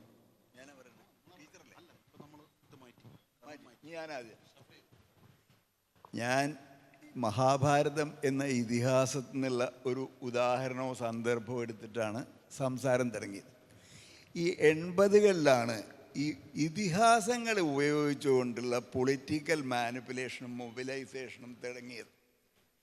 അക്കാലത്താണ് അതിഭയങ്കരമായിട്ടുള്ള വളരെ ചെറുത്തുനിൽപ്പിൻ്റേതായ നിരൂപണങ്ങളും ഇന്ത്യയിൽ, മലയാളത്തിൽ മാത്രമല്ല ഇന്ത്യയിൽ, ഈ രാമായണം, ഭാരതം, സീരിയല്, ടി വിയിൽ വീണ്ടും വീണ്ടും വീണ്ടും റീപാക്ക് ചെയ്ത്, വീണ്ടും റീസൈക്കിൾ ചെയ്ത്, വീണ്ടും വീണ്ടും സംപ്രേഷണം ചെയ്യുന്ന ആ സമ്പ്രദായം ആരംഭിച്ച മുതൽക്കാണ് ഈ ഇതിഹാസങ്ങളുടെ അവതരണത്തെ വിമർശിച്ചുകൊണ്ടുള്ള ധാരാളം ആർട്ടിക്കിൾസ് വന്നത്.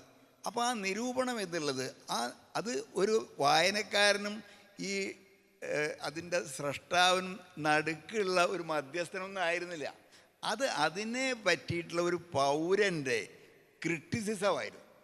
അങ്ങനെ പൗരൻ എന്നുള്ള മലയാള നിരൂപണം തുടങ്ങി തന്നെ ഒരു വായനക്കാരനായ പൗരന് ഒരു പുസ്തകത്തെ പറ്റി അഭിപ്രായം പറയാൻ അവകാശമുണ്ട് എന്നുള്ള ബോധ്യത്തോടു കൂടിയാണ് ദിനപത്രങ്ങളുടെ പ്രചാരത്തോടെ ഈ അതിൽ സാഹിത്യ നിരൂപണം തുടങ്ങിയത്. അതുപോലെ ടെലിവിഷനിൽ നിന്നുള്ള പുതിയ മാധ്യമം തുടങ്ങിയപ്പോഴും ഇതേ അവസ്ഥ തന്നെ ഉണ്ടായത്. അതിൽ വരുന്ന സീരിയലുകൾ, അതിൽ വരുന്ന മറ്റ് വിഭവങ്ങൾ, ഇതിനെയൊക്കെ വിമർശിക്കുന്നത് ഒരു ബൗദ്ധികമായ കർത്തവ്യം മാത്രമല്ല, ധാർമ്മികവും രാഷ്ട്രീയവുമായ കർത്തവ്യം കൂടി ആയി മാറുകയും അത് വളരെയധികം പുഷ്കലമായി പുഷ്ടിപ്പെടുകയും ചെയ്തു. അങ്ങനെയാണ് ഈ നിരൂപണത്തിൻ്റെ 2ാം അധ്യായം 80കളിൽ ആരംഭിക്കുന്നത്. പിന്നെ പരിസ്ഥിതി വന്നു, ദളിത് വന്നു, മണ്ഡൽ കമ്മീഷൻ വന്നു. ഇങ്ങനെ പല കാര്യങ്ങളുമായിട്ട് ബ്രാഞ്ച് ഔട്ട് ചെയ്തു വിഷയങ്ങൾ. അപ്പോൾ അതിൻ്റെയൊക്കെ ആധാരമാക്കിയിട്ടുള്ള നിരൂപണങ്ങൾ നാനാവിധമായ ശാഖോപശാഖകളോട് കൂടിയിട്ട് സാഹിത്യ നിരൂപണം എന്ന് പറയുന്നത് അത്ര വിപുലവും സമ്പന്നവുമായി. ഇതാണ് നിരൂപണത്തിൻ്റെ ആ കാലത്തുള്ള ചരിത്രം. ഈ 80കളിലാണ് ഈ നവവിഷയം നിരൂപണത്തിന് ഉള്ള അടിത്തറയിട്ടത്. അതിലൊരിക്കലും ഈ പ്രേക്ഷകനും ടി വിക്കും ഇടയിൽ നിൽക്കുന്ന ഒരു മധ്യസ്ഥനേ ആയിട്ടല്ല നിരൂപകൻ പ്രത്യക്ഷപ്പെട്ടത്. അതിൽ കാണുന്നതിൻ്റെ ഇതിവൃത്തപരവും ഐഡിയോളജിക്കലും ഒക്കെ ആയ കണ്ടൻറ്റിനെ നഖശിഖാന്തം എതിർക്കുന്ന ഒരു പൗരൻ്റെ, ഒരു പ്രേക്ഷകനായ പൗരൻ്റെ ധാർമ്മിക അവകാശ വിനിയോഗമായിട്ടാണ് നിരൂപണം ആധുനിക കാലത്ത് തുടങ്ങിയത്. അത് പിന്നീട് പരിസ്ഥിതിയിലേക്കും സ്ത്രീയിലേക്കും ദളിതിലേക്കും ഒക്കെ വന്നു. അങ്ങനെ വന്ന് നിരൂപണം വീണ്ടും ഇപ്പോൾ വളരെ, ഞാൻ പറയുകയാണെങ്കിൽ നിരൂപണത്തിൻ്റെ നല്ല കാലമാണ്. ഇപ്പോൾ മാതൃഭൂമി ആഴ്ചവെപ്പിലെടുത്ത എല്ലാ ലക്കത്തിലും, മിക്കവാറും എല്ലാ ലക്കത്തിലും വളരെ നല്ല സാഹിത്യത്തിന് മാത്രമേ എടുക്കാം, എന്തെങ്കിലും ഒരു ആർട്ടിക്കിൾ ഉണ്ടാവും. ഞാൻ അടുത്ത കാലത്ത് അങ്ങനെ ഒരു ഏറ്റവും വിലപ്പെട്ട ഒരു ആർട്ടിക്കിളായിട്ട് കാണുന്നു PK രാജശേഖരൻ ഇന്ദുലേഖയുടെ ആദ്യ പതിപ്പ് കണ്ടെത്തിയതാണ്. അത് എൻ്റെ കണ്ണ് തുറപ്പിച്ചു. എങ്ങനെയാണ് ഒരു കൃതിയുടെ ആദ്യ പതിപ്പ് കണ്ടെത്തുക എന്നുള്ളൊരു ഗവേഷണ പ്രവർത്തനം ഒരു വലിയ സാംസ്കാരികമായിട്ടൊരു കണ്ടെത്തലാകുന്നത് എന്ന് ആ രാജശേഖരൻ അത് കാണിച്ചു തന്നു. അത് ഞാൻ അദ്ദേഹത്തെ അന്ന് നേരിട്ട് വിളിച്ച് അഭിനന്ദിച്ചു. അത് ഞാൻ ഇപ്പോഴും പറയുന്നു. ഇങ്ങനെ ഉള്ള വലിയ സംഗതികൾ ഉണ്ടാകുന്നുണ്ട്. ധാരാളം സാഹിത്യ നിരൂപണ ലേഖനങ്ങൾ വരുന്നത്. ഇപ്പോൾ തിരുവനന്തപുരത്ത് സിദ്ദിഖ് എഴുതുന്നു, അങ്ങനെ ഒരുപാട് ആളുകൾ എഴുതുന്നു. ഇപ്പോൾ എതിർച്ചയായി ഞാൻ ഒരു ആർട്ടിക്കിൾ വായിച്ചു. ഈ EM സുരജ എന്ന് പറഞ്ഞ സ്ത്രീ എഴുതിയതാണ്. അത് MTയുടെ മഞ്ഞിനെ പറ്റിയാണ്. അതിൽ പറയുന്നുണ്ട് ഈ സുധീർ കുമാർ മിശ്ര എന്നുള്ളത് ഒരാളില്ല, അത് ഈ സ്ത്രീയുടെ മനസ്സ് സൃഷ്ടിച്ച ഒരു മായാരൂപമാണ്. അയാൾ ഒരാൾ വന്നിട്ടില്ല എന്ന് അതിൽ ആ ടെക്സ്റ്റിൽ നിന്നുള്ള വിവിധ തരം തെളിവുകൾ നിരത്തിക്കൊണ്ട് അവരത് പറയുന്നുണ്ട്. ഇങ്ങനെ നാനാവിധമായിട്ടുള്ള തെളിവുകൾ നിരത്തി സ്ഥാപിക്കുമ്പോൾ ഒരു വക്കീലിനെ പോലെയോ ഒക്കെ ഈ ഒരു കൃതിയിലേക്ക് പ്രവേശിക്കുന്ന ഒരു രീതിയാണതിൽ.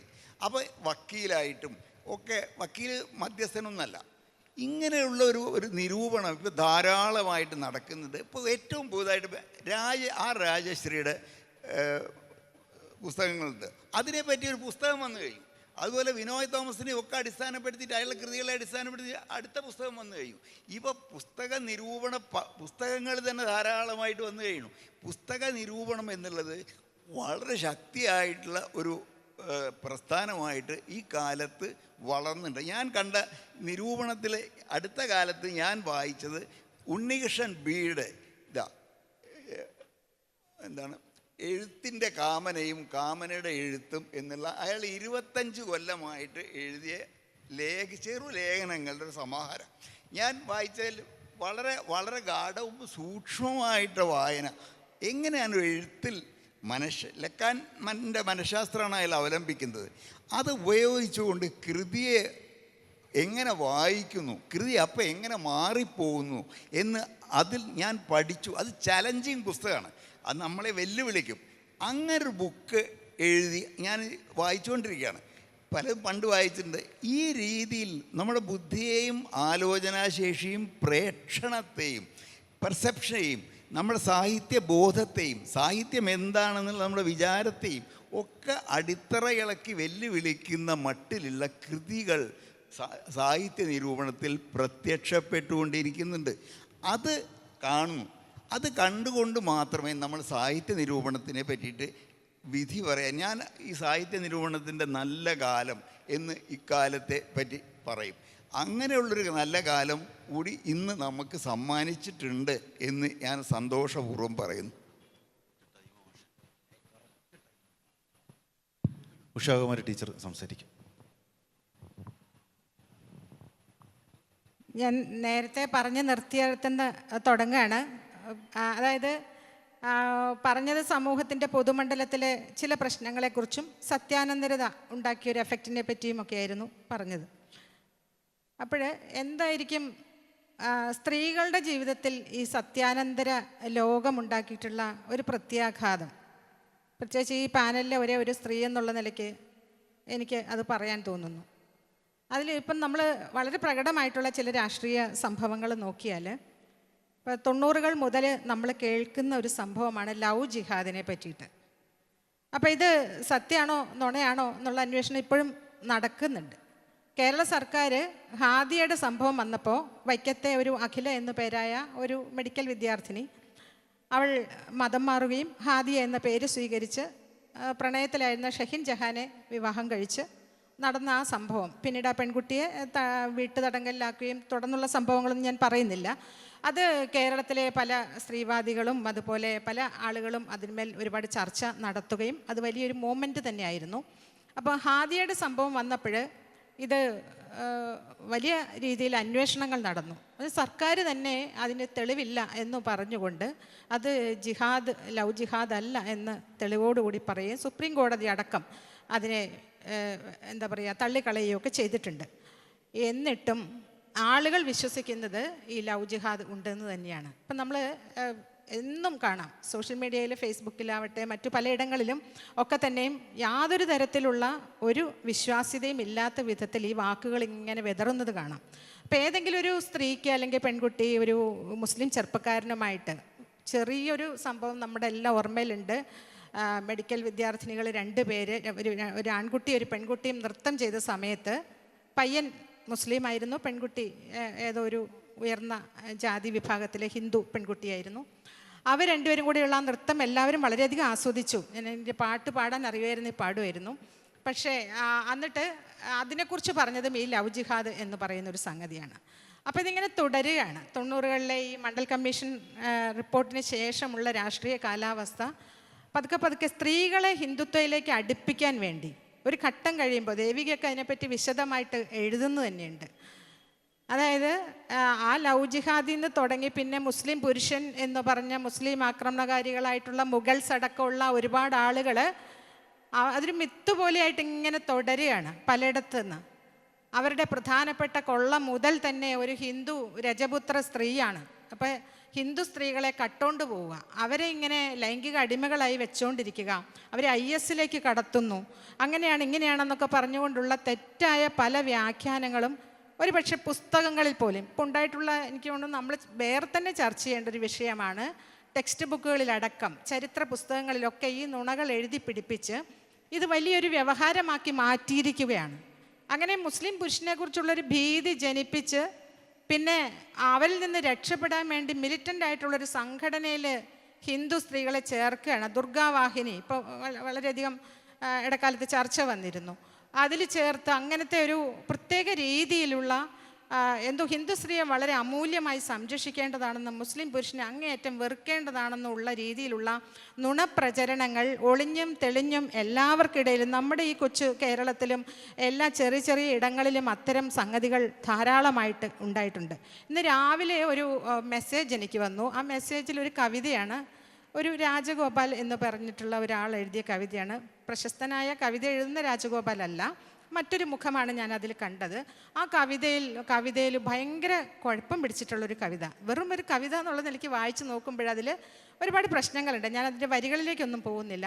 അപ്പം ഇങ്ങനെ എപ്പോൾ വേണമെങ്കിലും നമുക്കിത് സാധ്യമാണ്. കാരണം ഓൾറെഡി അവർ പ്രതിസന്ധിയിലാണ്. അപ്പോൾ അതുകൊണ്ട് അത് കൂട്ടാൻ സാധിക്കും. അങ്ങനത്തെ ഒരു നിലയിലേക്ക് ഉണ്ടായി വരുന്നൊരു സംഗതിയാണ്. ഇവിടെ നിരൂപണത്തെക്കുറിച്ചാണ് ചർച്ച എന്നുള്ളതുകൊണ്ട് ഇപ്പോൾ ഈ സത്യാനന്തര കാലത്തെ നിരൂപകർക്ക് എന്താണ് കണ്ടെത്താനുള്ളത്, സാഹിത്യത്തിൽ എന്താണ്? അപ്പോൾ അത് വേണമെങ്കിൽ ഒരു 2-3 കാര്യങ്ങൾ ഒന്ന് പറയാം എന്ന് വിചാരിക്കുകയാണ്. അതിപ്പോൾ സാഹിത്യത്തിനകത്ത് തന്നെ നമുക്ക് വളരെ തെളിച്ചത്തോടെ കണ്ടെത്താൻ പറ്റുന്ന, ഇപ്പോൾ KGSൻ്റെ കവിത എടുത്തു നോക്കിയാൽ, KG ശങ്കരപ്പിള്ളയുടെയും കൽപ്പറ്റ നാരായണൻ്റെയും അതേപോലെ ഒരു പക്ഷേ PN ഗോപികൃഷ്ണൻ്റെയും ഒക്കെ കവിതകൾക്കകത്ത്, ഇപ്പോൾ ഞാൻ ഇടയ്ക്ക് ഇങ്ങനെ ഒരു കവിത, 1 വരി 2 വരിയൊക്കെ ഇടയ്ക്കിപ്പോഴും വായിക്കുന്നത് KGSൻ്റെയാണ്, പഴയ കവിതകൾ. അദ്ദേഹത്തിൻ്റെ ഒരു പുതിയ പുസ്തകം ഇറങ്ങി, സഞ്ചാരി മരങ്ങൾ. അതിനകത്ത് കഠാര എന്ന് പറയുന്നൊരു കവിതയുണ്ട്. അത് ശരിക്കും പറഞ്ഞാൽ ഓമനത്തിങ്കൾ കിടാവോ നല്ല കോമള താമര പൂവേ എന്ന് പറയുന്ന ആ ഒരു ശൈലിയിൽ എഴുതിയിട്ട് അത് വേറൊരു വഴിക്ക് ആ കവിത പോവുകയാണ്. ഓമനത്തിങ്കൾ കഠാരെ നല്ല കോമള താമര പൂങ്കടാരെ കൊന്നവനെ വെന്നു നീ ഭീരുവെ വീരുവായി വാഴ്ത്തി. അങ്ങനെയെല്ലാം ഈ സത്യവും നുണയും മാറി മാറി പ്രത്യക്ഷപ്പെടുന്നതിൻ്റെ ഒരു പദലീല നമ്മൾ അതിൻ്റെ അകത്ത് കാണും. വെറും പദലീല മാത്രമല്ല KGSൻ്റെ കവിത എന്ന് നമുക്ക് എല്ലാവർക്കും അറിയാം. ഗോപികൃഷ്ണൻ്റെ അസലും പകർപ്പും നല്ല കവിതയാണ്. അതിനകത്തൊക്കെ തന്നെ ഈ സാഹിത്യകൃതികൾ ഇന്ന് നിരന്തരമായിട്ട് ഈ ഒരു പ്രശ്നത്തെ വല്ലാതെ അവരുടേതായ മാധ്യമപരതയിൽ നിന്നുകൊണ്ട് ആവിഷ്കരിക്കുന്നുണ്ട്. തീർച്ചയായിട്ടും ഇതിനോട് ഇപ്പോൾ എന്താ പറയുക, നമ്മുടെ കേരളത്തിൽ ഇന്ന് എവിടെ നോക്കിയാലും ഉണ്ടായിക്കൊണ്ടേയിരിക്കുന്ന സാഹിത്യ കൂട്ടായ്മകൾ, പലതരത്തിലുള്ള സാഹിതി സഖ്യങ്ങൾ എന്ന് തന്നെ പറയാം. അത് നമ്മൾ കാര്യമായിട്ട് ഒരു നിരൂപകൻ അല്ലെങ്കിൽ നിരൂപക പരിഗണിക്കാവുന്ന ഒരു കാര്യമാണ്. ഇപ്പോൾ കവിത എഴുതുന്ന സ്ത്രീകൾക്കിടയിലൊരു പ്രധാനപ്പെട്ട ഒരു കൂട്ടായ്മയുണ്ട്. അത് പോയട്രിയ വാട്സപ്പ് കൂട്ടായ്മ അല്ലെങ്കിൽ ഫേസ്ബുക്ക് കൂട്ടായ്മയാണ്. വാട്സപ്പിലുണ്ട്, അല്ലാതെ പിന്നെ ഫേസ്ബുക്കിലാണ് അതിൻ്റെ പേജ് ഉള്ളത്.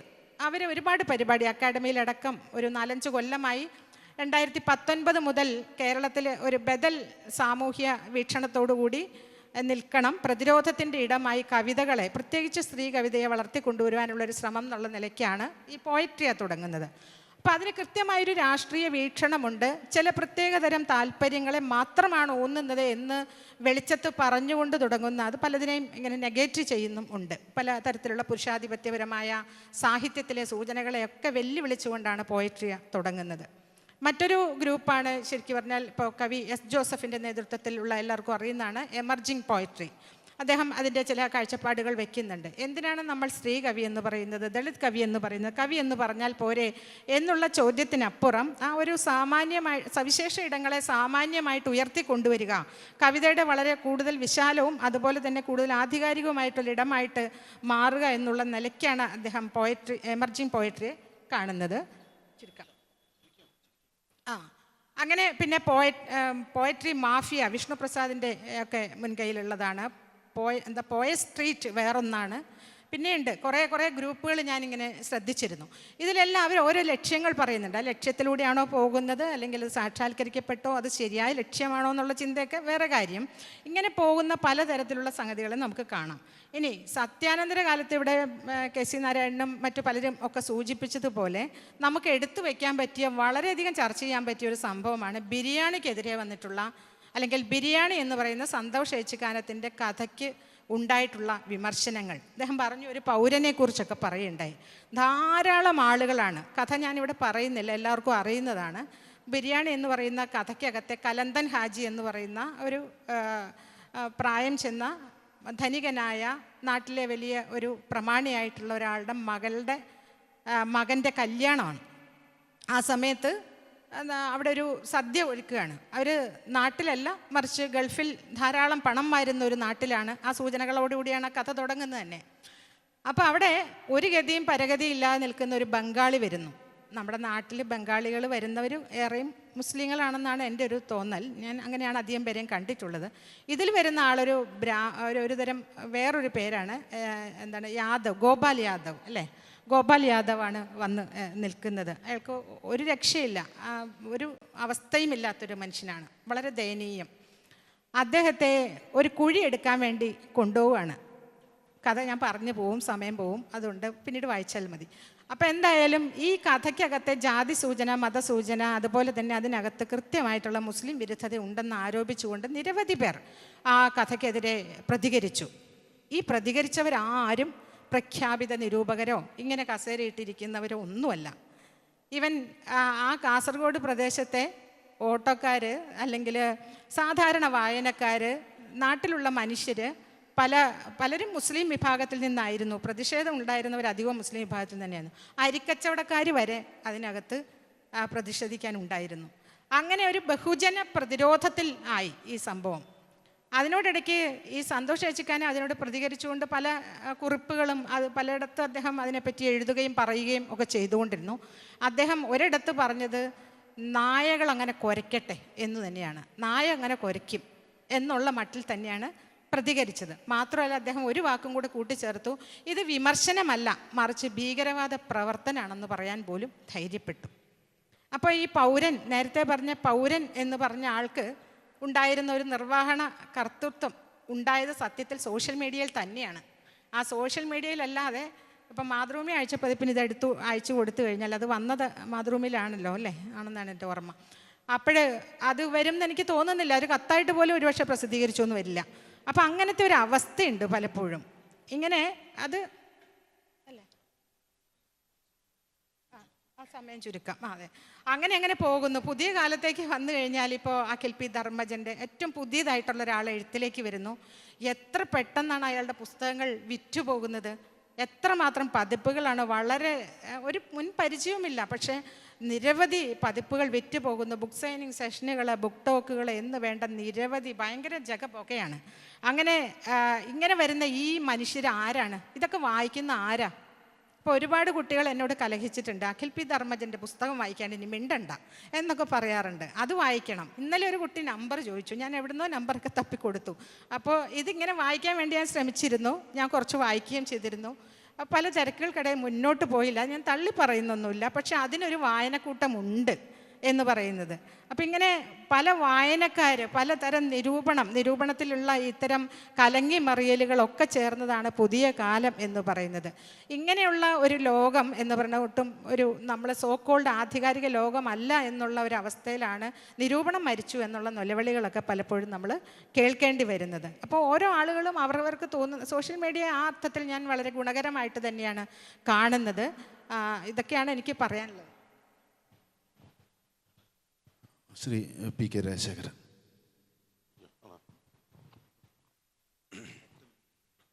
ഞാൻ ഈ കെ സി നാരായണനെ ഒന്ന് പ്രശംസിക്കാമെന്ന് വിചാരിച്ചിരിക്കുകയായിരുന്നു. അപ്പോൾ കെ സി എന്നെക്കുറിച്ചൊരു നല്ല അഭിപ്രായം പറഞ്ഞു.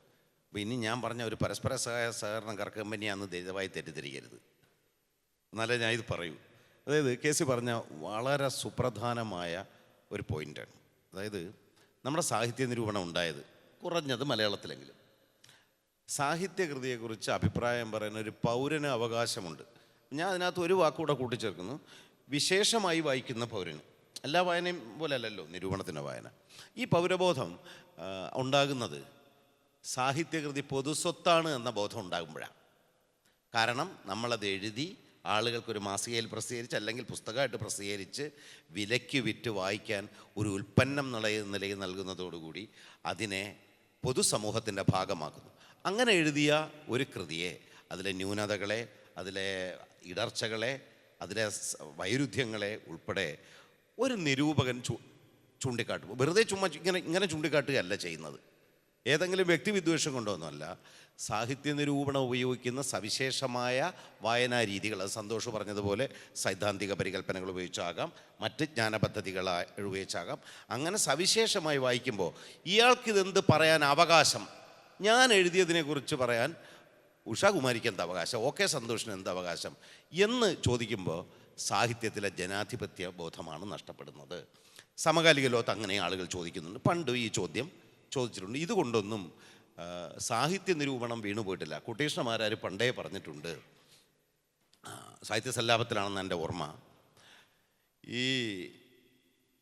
ഈ വക ഭീഷണികൾ കൊണ്ടോ കത്തി കൊണ്ടുള്ള കൊത്തിനുറുക്കി കൊല കൊണ്ടോ ഈ ലോകത്തെ സത്യാന്വേഷണ വാഞ്ച സ്തംഭിക്കപ്പെട്ടുപോയി എന്ന് കരുതാനുള്ള വിവേകം ഇവർക്കില്ലാതെ പോയല്ലോ.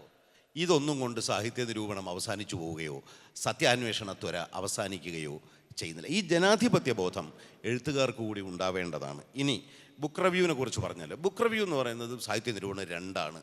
അത് നമ്മൾ ഇത്രയും വലിയ തർക്കമൊന്നും നടത്തേണ്ട കാര്യമല്ല. ഒരു ബുക്ക് റിവ്യൂ എഴുതുന്നത് അതിൻ്റെ ലക്ഷ്യങ്ങൾ എന്ന് പറയുന്നത് ഒരു പുസ്തകത്തെ പരിചയപ്പെടുത്തുക, ആസ്വാദക സമക്ഷം അവതരിപ്പിക്കുക, അതിൻ്റെ സാമാന്യനെയുള്ള ഈ പരിചയപ്പെടുത്തലിൻ്റെ ഭാഗമായി അതിനെക്കുറിച്ച് കുറച്ച് കാര്യങ്ങൾ പറയും. അത്ര സ്ഥലം മാത്രമേ ഒരു മാസികയ്ക്ക് സ്ഥലം അനുവദിക്കാൻ പറ്റും. എന്നാൽ ഓൺലൈൻ വന്നതോടുകൂടി അതിന് സ്ഥലത്തിൻ്റെ വലിയ പരിമിതി ഇല്ലാത്തത് കൊണ്ട് ധാരാളമായി ആളുകൾക്ക് എഴുതാൻ കഴിയുന്നു എന്നുള്ളൂ.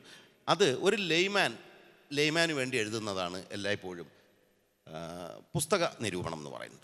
എന്നാൽ ആ പുസ്തക നിരൂപണത്തിന് ഉന്നതമായ നിലവാരത്തിലേക്ക് ഉയർത്തിയ പുസ്തക നിരൂപണങ്ങൾ ഒരു കാലത്ത് പ്രസിദ്ധീകരിക്കപ്പെട്ടിരുന്നിട്ടുണ്ട്. മലയാളത്തിലെ ആദ്യകാലത്തെ ഏറ്റവും ശക്തമായ പല നിരൂപണങ്ങളും ആരാരുടേത് ഉൾപ്പെടെ പുസ്തക നിരൂപണങ്ങളായിരുന്നു.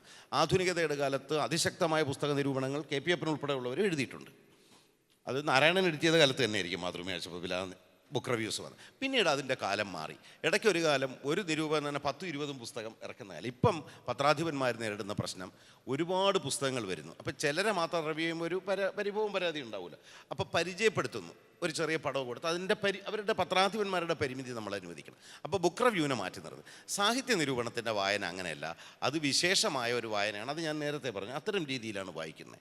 അങ്ങനെയുള്ള വായനയെ സാഹിത്യകൃതി ഒരു വർക്കാണല്ലോ, അച്ചടിച്ച ഒരു പുസ്തകമാണ്, ഭാഷയിൽ ഉണ്ടാക്കിയ ഒരു സാധനം. അതിൽ നിന്ന് ചില അർത്ഥങ്ങളിലേക്ക് അതിനെ വിപുലീകരിക്കുകയും, അതിൽ ഞാൻ നേരത്തെ പറഞ്ഞാൽ അങ്ങനെ അർത്ഥം വിപുലീകരിക്കുകയും അതിനെ കൂടുതൽ അതിൻ്റെ സൗന്ദര്യാംശം വിശദീകരിക്കുകയും വ്യാഖ്യാനിക്കുകയും അതിൻ്റെ ഒപ്പം അതിലെ ഇടർച്ചകളെയോ പ്രശ്നങ്ങളെയോ ചൂണ്ടിക്കാണിക്കുകയും ചെയ്ത് അതിനെ ഒരു പാഠം ആക്കി, പാരായണത്തിൻ്റെ പാഠമാക്കി മാറ്റുന്ന പ്രവർത്തനമാണ് സാഹിത്യ നിരൂപണം. അപ്പോൾ നമ്മൾ അസഹിഷ്ണുത കാണിച്ചിട്ടോ കൊത്തിനുറുക്കി കൊല നടത്തിയിട്ടോ ഒന്നും കാര്യമില്ല. സാഹിത്യ നിരൂപണം അതിൻ്റെ വഴിക്ക് തന്നെ പോകും. നാരായണൻ പറഞ്ഞ പോലെ സുവർണ്ണകാലമാണെന്നൊന്നും എനിക്ക് അഭിപ്രായമില്ല. പക്ഷേ സാഹിത്യ നിരൂപണം ഒരു കാലവും സുവർണദശയിലൂടെ കടന്നുപോയൊരു സാഹിത്യ രൂപമല്ല. നിങ്ങൾ ഒരു കാലഘട്ടത്തിലും 11 പേര് തികച്ചുള്ള ഒരു ടീം സാഹിത്യ നിരൂപണത്തിൽ ഉണ്ടായിരുന്നില്ല. ഉണ്ടോ? ഇപ്പം തന്നെ ഉണ്ടെന്ന് തോന്നുന്നു, എനിക്ക് തോന്നുന്നില്ല. 11 പേര്, ഒരു ടീമിൽ 11 പേര് വേണ്ടേ? ഫുട്ബോൾ എന്നൊക്കെ പറഞ്ഞ ചില കളിയുണ്ട് മിസ്റ്റർ രാജേന്ദ്രൻ ഈ നാട്ടിൽ, 11 പേരാണ് കളിക്കുന്നത്. അപ്പോൾ ഒരു കാലം ഉണ്ടായിട്ടില്ല. നിങ്ങൾ മലയാളത്തിലെ ഇതുവരെയുള്ള സാഹിത്യ നിരൂപണത്തിൻ്റെ ഒരു കളക്ഷൻ എഡിറ്റ് ചെയ്യാൻ ശ്രമിച്ചു നോക്കൂ. മലയാളത്തിൽ ഇതുവരെയുള്ള ഏറ്റവും മികച്ച കവിതകളുടെ ഒരു കളക്ഷൻ എടുത്താൽ നിങ്ങൾ 500 കവിതയെങ്കിലും മിനിമം വെക്കേണ്ടി വരും. സാഹിത്യ നിരൂപണത്തിനൊന്നും വേണ്ടി വരില്ല.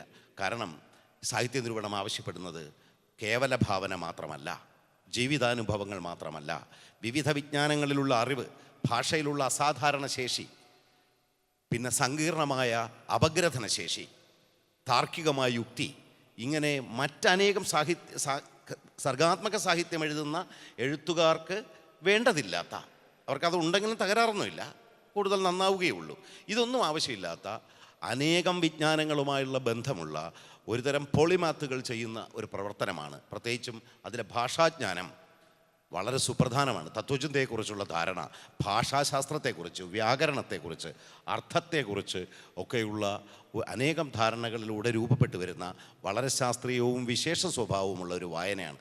അതിന് രാഷ്ട്രീയമുണ്ട്, അതിന് തത്വചിന്തയുണ്ട്, അങ്ങനെ വ്യത്യസ്തങ്ങളായ മണ്ഡലങ്ങളെ അത് ആലിംഗനം ചെയ്തുകൊണ്ടേയിരിക്കുന്നു. അതിലൂടെ അത് ചിലപ്പോൾ കൃതികളെ വലുതാക്കുന്നു. കൃതികൾ ഉദ്ദേശിച്ചതിനേക്കാൾ വലിയ അർത്ഥങ്ങളിലേക്ക് വായിക്കുകയും വായനക്കാരൻ്റെ മനോമണ്ഡലത്തെ അത് വലുതാക്കുകയും അങ്ങനെ സാഹിത്യത്തെ വിപുലീകരിക്കുകയും ചിലപ്പോൾ ഈ കൃതികളുടെ പ്രിട്ടൻഷൻസ് ഉണ്ടല്ലോ, ഈ കൃതികളുടെ നാട്യം, ഞാനിതാ മഹാഭാരതത്തിൻ്റെ പുതിയ പതിപ്പ് എഴുതിയിരിക്കുന്നു എന്ന നാട്യത്തെ, ഞാനിതാ വാറൻ പീസോ ബ്രദേഴ്സ് കരാമസോവോ എഴുതിയിരിക്കുന്നു എന്നുള്ള നാട്യങ്ങളെ അത് പൊളിച്ചടുക്കുകയും ചെയ്യും. അപ്പോൾ നമുക്ക് അസ്വസ്ഥത ഉണ്ടാകാൻ തുടങ്ങും. നമ്മൾ ഈ അസ്വസ്ഥതയോ അമിതമായ ഇതോടെ ഞാൻ മഹാനായി കഴിഞ്ഞു എന്നുള്ള അമിതമായ ഒരു അഹന്തയോ ഒന്നും കൂടാതെ സാഹിത്യ നിരൂപണത്തെ ശാസ്ത്രീയമായ ഒരു വിശകലന പദ്ധതിയാണെന്നും അത് അങ്ങനെ സ്വീകരിക്കുകയും അതിലൂടെ സ്വന്തം ജനാധിപത്യ ബോധത്തെ ഉയർത്തിക്കാണിക്കാനുള്ള വാസന കാണിക്കുകയുമാണ് എഴുത്തുകാർ ചെയ്യേണ്ടത് എന്നാണ് എൻ്റെ അഭിപ്രായം. അല്ലാതെ അയാൾക്ക് എഴുതാൻ എന്താണ് അവകാശം എന്ന് ദയവായി ചോദിക്കരുത്. അതൊരു ജനാധിപത്യ സമൂഹത്തിനും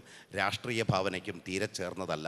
അത് നമ്മളെ ചെറിയ മനുഷ്യരും അതിലും തീരെ ചെറിയ എഴുത്തുകാരുമാക്കി മാറ്റുകയുള്ളൂ എന്ന് മാത്രം പറഞ്ഞുകൊണ്ട് ഞാൻ ഈ വാക്കുകൾ അവസാനിപ്പിക്കുന്നു. ശരി, ഓക്കെ, സന്തോഷ്. സമയം വളരെ പരിമിതമാണ്. ഞാൻ 2 കാര്യങ്ങൾ പറഞ്ഞ് അവസാനിപ്പിക്കാം. ഒന്ന്, KC നാരായണൻ മാഷ് പറഞ്ഞ പോലെ സാഹിത്യ പഠനവും ഗവേഷണവുമായി ബന്ധപ്പെട്ട് നിരവധി പുസ്തകങ്ങൾ മലയാളത്തിൽ വരുന്നുണ്ട്, അതിനകത്ത് തർക്കമൊന്നുമില്ല. പക്ഷേ അതിൻ്റെ പിന്നിലുള്ള ചില പ്രവർത്തന രീതികളെക്കുറിച്ച്, പ്രത്യേകിച്ച് അക്കാദമിക് സമൂഹത്തിൽ പ്രവർത്തിക്കുന്ന ഒരാളെന്ന നിലയ്ക്ക് ചില കാര്യങ്ങൾ സൂചിപ്പിക്കുകയാണ്. അത് ഞാൻ ഉൾപ്പെടെയുള്ള എൻ്റെ വർഗത്തോട് കാണിക്കുന്ന ഒരു വഞ്ചനയായിട്ടൊന്നുമല്ല പറയുന്നത്, മറിച്ച് അതൊരു വസ്തുതയാണ്. പലപ്പോഴും പല പുസ്തകങ്ങൾ, ഈ സമീപകാലത്തിലുള്ള പുസ്തകങ്ങൾ ഒന്നെങ്കിൽ ഏതെങ്കിലും സെമിനാറുകളുടെ പ്രൊഡക്ഷനായിട്ട്, ആ സെമിനാറുകൾ അവതരിപ്പിക്കപ്പെടുന്ന പേപ്പറുകളുടെ കളക്ഷനായിട്ട് വരുന്നുണ്ട്. മറ്റൊന്ന്, മുൻപുണ്ടായതിൽ നിന്നും വ്യത്യസ്തമായിട്ട് ഒട്ടേറെ ഗവേഷണ ജേർണലുകൾ മലയാളത്തിൽ പ്രസിദ്ധീകരിക്കപ്പെടുന്നുണ്ട്. അതിലൊക്കെയും വിപുലമായിട്ടുള്ള സാഹിത്യ പഠനങ്ങൾ വരുന്നുണ്ട്.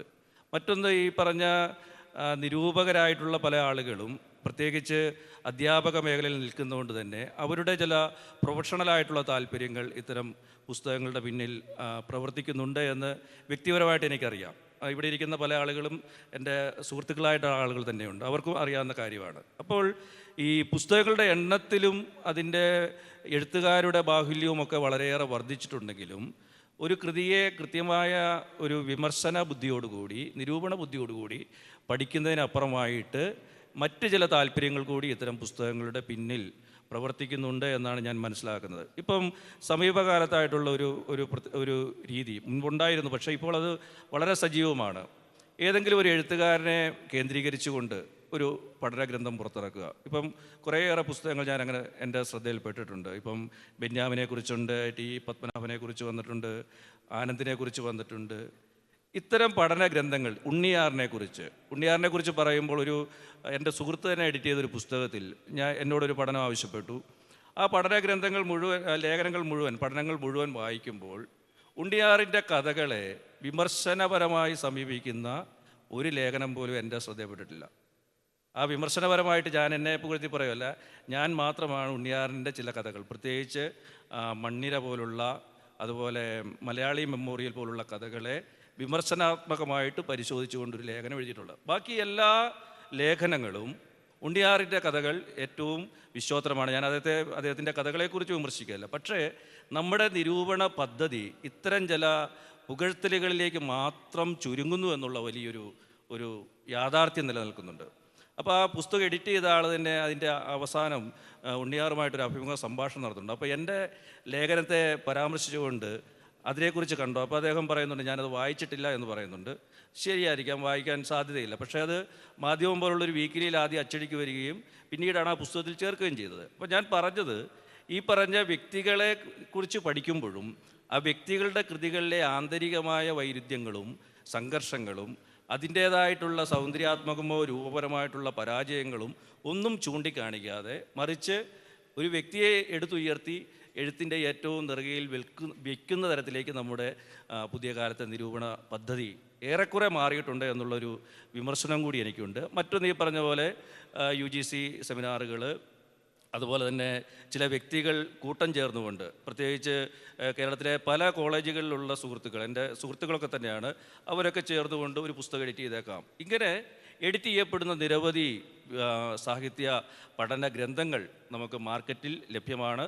അത് എത്രയധികം ആളുകൾ വായിക്കുന്നുണ്ട് എനിക്കറിയില്ല. കാരണം ഒരു 25 ലേഖകരുണ്ടെങ്കിൽ 25 ലേഖകർക്ക് ഒരു കോപ്പി കൊടുക്കും, ബാക്കി കുറേ ആളുകൾ വായിക്കും എന്നുള്ളതപ്പുറമായിട്ട് ഈ പറഞ്ഞ ഒരു വിമർശനം, ഇപ്പം രാജശേഖര മാഷ് പറഞ്ഞ പോലെ ഒരു 11 പേരെ എടുത്തു നിർത്തി ഒരു വിമർശകർ ഇതാണ് എന്ന് മലയാളത്തിൽ ചൂണ്ടിക്കാണിക്കാനുണ്ടോ എന്ന് ചോദിച്ചു കഴിഞ്ഞാൽ അത് നമ്മൾ എണ്ണേണ്ടി വരുമെന്നുള്ള ഒരു യാഥാർത്ഥ്യം കൂടി നിലനിൽക്കുന്നുണ്ട്. അപ്പോൾ ഈ ഒരു വസ്തുത കൂടി കാണേണ്ടതുണ്ട് എന്നാണ് എനിക്ക് തോന്നുന്നത്. നാരായണ മാഷിനുള്ള വിമർശനമായിട്ടല്ല, അദ്ദേഹം പറയുന്ന ഒരു ഏറ്റവും സമൃദ്ധി നിറഞ്ഞ ഒരു കാലത്തിൻ്റെ പിന്നിൽ ഇത്തരം ചില പ്രൊഫഷണൽ താല്പര്യങ്ങളും ഇനി എഴുത്തുകാർ തന്നെ ചേർത്ത് നടത്തുന്ന പലതരത്തിലുള്ള അവരുടെ പുസ്തകങ്ങളെക്കുറിച്ച് എഡിറ്റ് ചെയ്യിപ്പിക്കുന്ന ചില എന്താ പറയുന്നത് അനഫലിഷണീയമായിട്ടുള്ള പ്രവണതകൾ നമ്മുടെ വിമർശന മേഖലയിൽ നിൽക്കുന്നുണ്ട്. അതൊന്നും തെറ്റാണോ ശരിയാണോ എന്നൊന്നും വിധി പറയുകയല്ല, പക്ഷേ ഇതെല്ലാം കൂടി ചേരുന്നതാണ് നമ്മുടെ ഇന്നത്തെ പുസ്തകത്തിൻ്റെ വ്യാപ്തിയും അതിൻ്റെ എഴുത്തുകാരുടെ വ്യാപ്തിയും ഒക്കെ എന്ന് മാത്രമാണ് ഞാൻ സൂചിപ്പിക്കാനായിട്ട് ആഗ്രഹിക്കുന്നത്. Thank you. വ്യത്യസ്തമായ 2 ചിന്താധാരകളെങ്കിലും ഉയർന്നു വന്നിട്ടുണ്ട്. ഒന്ന്, നിരൂപണത്തിൻ്റെ പുഷ്കലകാലമാണിത് എന്നും, എന്നാൽ ഒരു 11 പേരുടെ പേര് തികച്ചു പറയാനില്ലാത്തൊരു കാലമാണിത് എന്നും, സംവാദത്തിലൂടെ വികസിക്കേണ്ട ഒട്ടേറെ ആശയങ്ങളുണ്ട്. ആ ആശയങ്ങളെ സദസ്സിന് കൈമാറുകയാണ്. ആരോടാണ് സംവദിക്കുന്നത് എന്ന് പറഞ്ഞിട്ട് ചോദ്യമോ അഭിപ്രായമോ പൂരിപ്പിക്കലോ നിഷേധമോ വിമർശമോ ഉന്നയിക്കണം എന്ന് അഭ്യർത്ഥിക്കുന്നു.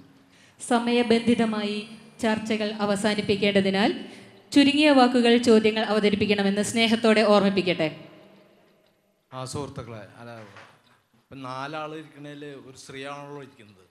ആ ഒരു പുരുഷ കേന്ദ്രിതമായ സമൂഹത്തിൽ ഒരു സ്ത്രീയെ കൂടിയും നിങ്ങൾക്ക് പങ്കെടുപ്പിക്കാം. അതൊരു വിമർശനമായിട്ടിരുന്നാൽ മതി.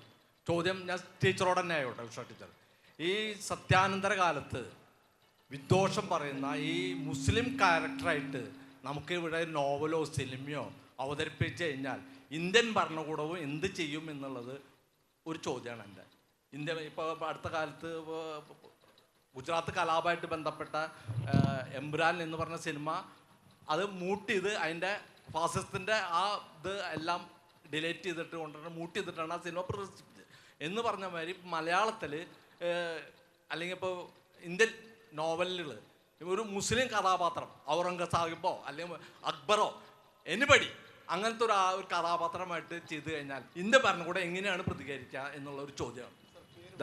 ജയപ്രകാശ് സോളരി. ജയപ്രകാശ് ചോദിച്ച ചോദ്യം വളരെ പ്രസക്തമാണ്. പക്ഷെ എനിക്ക് അതിനൊരു ഒറ്റ വാക്കിൽ ഉത്തരമില്ല. നമുക്കെല്ലാം അറിയുന്ന ഉത്തരമാണ്. ഒരു മുസ്ലിം നായകനെ വെച്ചുകൊണ്ട് ആ നായകൻ്റെ ഒരു മുൻകൈയിൽ മുന്നോട്ട് പോകുന്ന ഒരു സിനിമ വളരെ പോസിറ്റീവായിട്ട് എല്ലാവരും എടുക്കുമെന്നൊന്നും കരുതാനായിട്ട് നിർവാഹമില്ല. കേരളത്തിലെ സാഹചര്യം നമുക്കറിയുന്നതാണ്. കേരളത്തിലെ സാഹചര്യവും വളരെ മോശമാണ്. മാരിയംകുന്നിനെക്കുറിച്ചുള്ള സിനിമ, അതിൻ്റെ ഒരു കാര്യം ആലോചിച്ചാൽ അറിയാൻ പറ്റും. മുമ്പ് 1921 എന്ന് പറയുന്ന ഒരു സിനിമ ഉണ്ടായിരുന്ന ആ ഒരു കാലത്തല്ല ഇന്ന് നമ്മൾ ജീവിക്കുന്നത്. അതിൻ്റെ 100 കൊല്ലം നമ്മൾ പിന്നിടുമ്പോൾ ആ ഒരു ആഘോഷത്തിന് ശേഷം രൂപപ്പെട്ടു വന്ന സിനിമയാണ് വാരിയംകുന്നിനെ കുറിച്ചുള്ളത്. അതിനെക്കുറിച്ചെല്ലാമുള്ള ചർച്ചകൾ, മുസ്ലിങ്ങൾക്ക് കലയുണ്ടോ എന്നുള്ള ചോദ്യം പോലും ഇന്നും ഈ 2020കൾക്ക് ശേഷവും ചോദിക്കാൻ ധൈര്യപ്പെടുന്ന ഒരു സമൂഹത്തിലാണ് നമ്മൾ ഉള്ളത്. അതിനെക്കുറിച്ചൊരു പുസ്തകം തന്നെ, ഈ മുസ്ലിം സിനിമകളെ പറ്റിയിട്ടുള്ളൊരു പുസ്തകം ഈ അടുത്ത് വായിച്ചതായിട്ട് ഞാൻ ഓർക്കുന്നു. പുസ്തകത്തിൻ്റെ പേര് മറന്നുപോയി. എന്തായാലും അത്ര സ്വീകാര്യത ഉണ്ടാവില്ല എന്ന് തന്നെയാണ് എൻ്റെ തോന്നൽ. അടുത്ത എൻ്റെ പേര് സുരേഷ് കോഡൂർ എന്നാണ്. ശ്രീ കെ സി നാരായണൻ മാഷ് പറഞ്ഞ ഒരു പ്രസ്താവനയോട് പ്രതികരിക്കാനാണ്. അദ്ദേഹം പറഞ്ഞ സത്യാനന്തര കാലം എന്ന സങ്കല്പനം ഒരു നുണയാണ് എന്ന ആ പ്രസ്താവന ഒന്ന് അതിനോടുള്ള ഒരു വിയോജിക്കാൻ ആഗ്രഹിക്കുന്നു. മറ്റൊന്ന്, അത് നമ്മുടെ ഈ കാലത്തുണ്ടായ മാറ്റത്തെക്കുറിച്ചും അത് ആവശ്യപ്പെടുന്ന പുതിയ സംവേദന രീതിയെക്കുറിച്ചുമൊക്കെ ലാഘവത്തോടെ കാണുമെന്നൊരു അപകടമുണ്ട് എന്നുകൂടി അതിലുണ്ട്. അത് കാരണം സത്യാനന്തരം എന്ന വാക്ക്, പോസ്റ്റ് ട്രൂത്ത് എന്ന വാക്ക് തീർച്ചയായിട്ടും സത്യമില്ലാതായ കാലമെന്നോ സത്യം മരിച്ച കാലമെന്നോ അല്ലെങ്കിൽ മൾട്ടിപ്ലിസിറ്റി ഓഫ് ട്രൂത്തോ പ്ലൂറാലിറ്റി ഓഫ് ട്രൂത്തിനെ കുറിച്ചോ ഒന്നും അല്ലല്ലോ. മറിച്ച് സത്യത്തോട് സമൂഹത്തിനുണ്ടായിട്ടുള്ള മനോഭാവത്തിലുള്ള മാറ്റം ആണ് പോസ്റ്റ് ട്രൂത്ത് അടയാളപ്പെടുത്തുന്നത് കൃത്യമായിട്ട്. അത് ആവശ്യപ്പെടുന്ന സംവേദനത്തിന് മാറ്റമുള്ളതുകൊണ്ട് അത് കൂടുതൽ ഗൗരവമായി അടയാളപ്പെടുത്തുന്നുണ്ട് ആ വാക്ക്.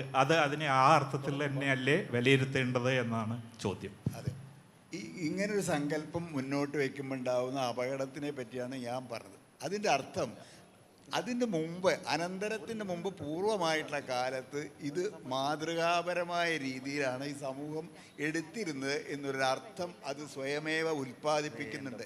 അതിനെ ഞാൻ ഒബ്ജക്റ്റ് ചെയ്യുന്നു. അങ്ങനൊരു കാലം ഉണ്ടായിട്ടില്ല. ഇന്ന് ഇതിന് പറയുന്ന എല്ലാ സംഗതികളും 2ാം ലോക മഹായുദ്ധകാലത്തൊക്കെ അവസ്ഥ ആലോചിച്ച fascist Germany, fascist Italy, fascist Japan, ഇങ്ങനെ ലോകത്തിൻ്റെ അവരൊക്കെ എംപയറും ബ്രിട്ടീഷ് എംപയറും ഇത് മുഴുവൻ വലിയ സാമ്രാജ്യങ്ങളായിട്ട് നിലനിന്നിരുന്ന കാലത്ത് ഈ ട്രൂത്ത് എന്ന് പറയുന്ന സംഗതി ഗാന്ധി ഒറ്റയ്ക്കോ അല്ലെങ്കിൽ ഒരു ഇന്ത്യക്കാരോ നടത്തേണ്ടി വന്നൊരു സമരത്തിൻ്റെ പേരാണ്. അല്ലാതെ സത്യം അവിടെ ഉണ്ട് ഇല്ലെങ്കിൽ സത്യം അവിടെ ഉണ്ട് എന്നുള്ളതല്ലായിരുന്നു അർത്ഥം. സത്യമില്ല എന്ന് തന്നെയായിരുന്നു അതിൻ്റെ അർത്ഥം. അങ്ങനെ സത്യം നിലനിന്നു.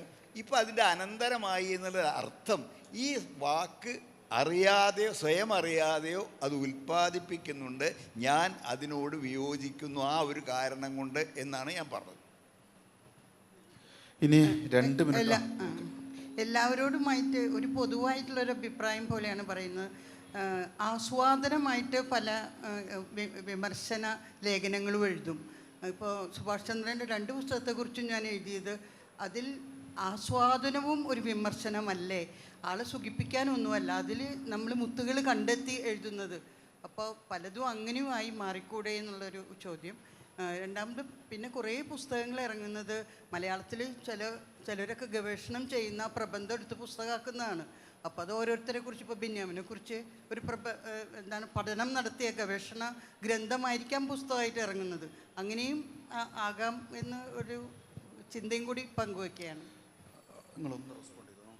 ഞാനല്ല, ഈ ജസ്ബി ടീച്ചർ പറഞ്ഞത് ഞാൻ അംഗീകരിക്കുന്നു. പക്ഷേ ഈ ഗവേഷണ പഠനങ്ങൾ മാത്രമല്ല, മറിച്ച് ഒരു വ്യക്തിയെ കേന്ദ്രീകരിച്ചുകൊണ്ട് തന്നെ പല ആളുകളിൽ നിന്ന് പഠനങ്ങൾ കളക്ട് ചെയ്തുകൊണ്ട് അങ്ങനെ ഇറക്കുന്ന ഒരു പ്രവണത ഈ സമീപകാലത്തായിട്ടുണ്ടായിട്ടുണ്ട്.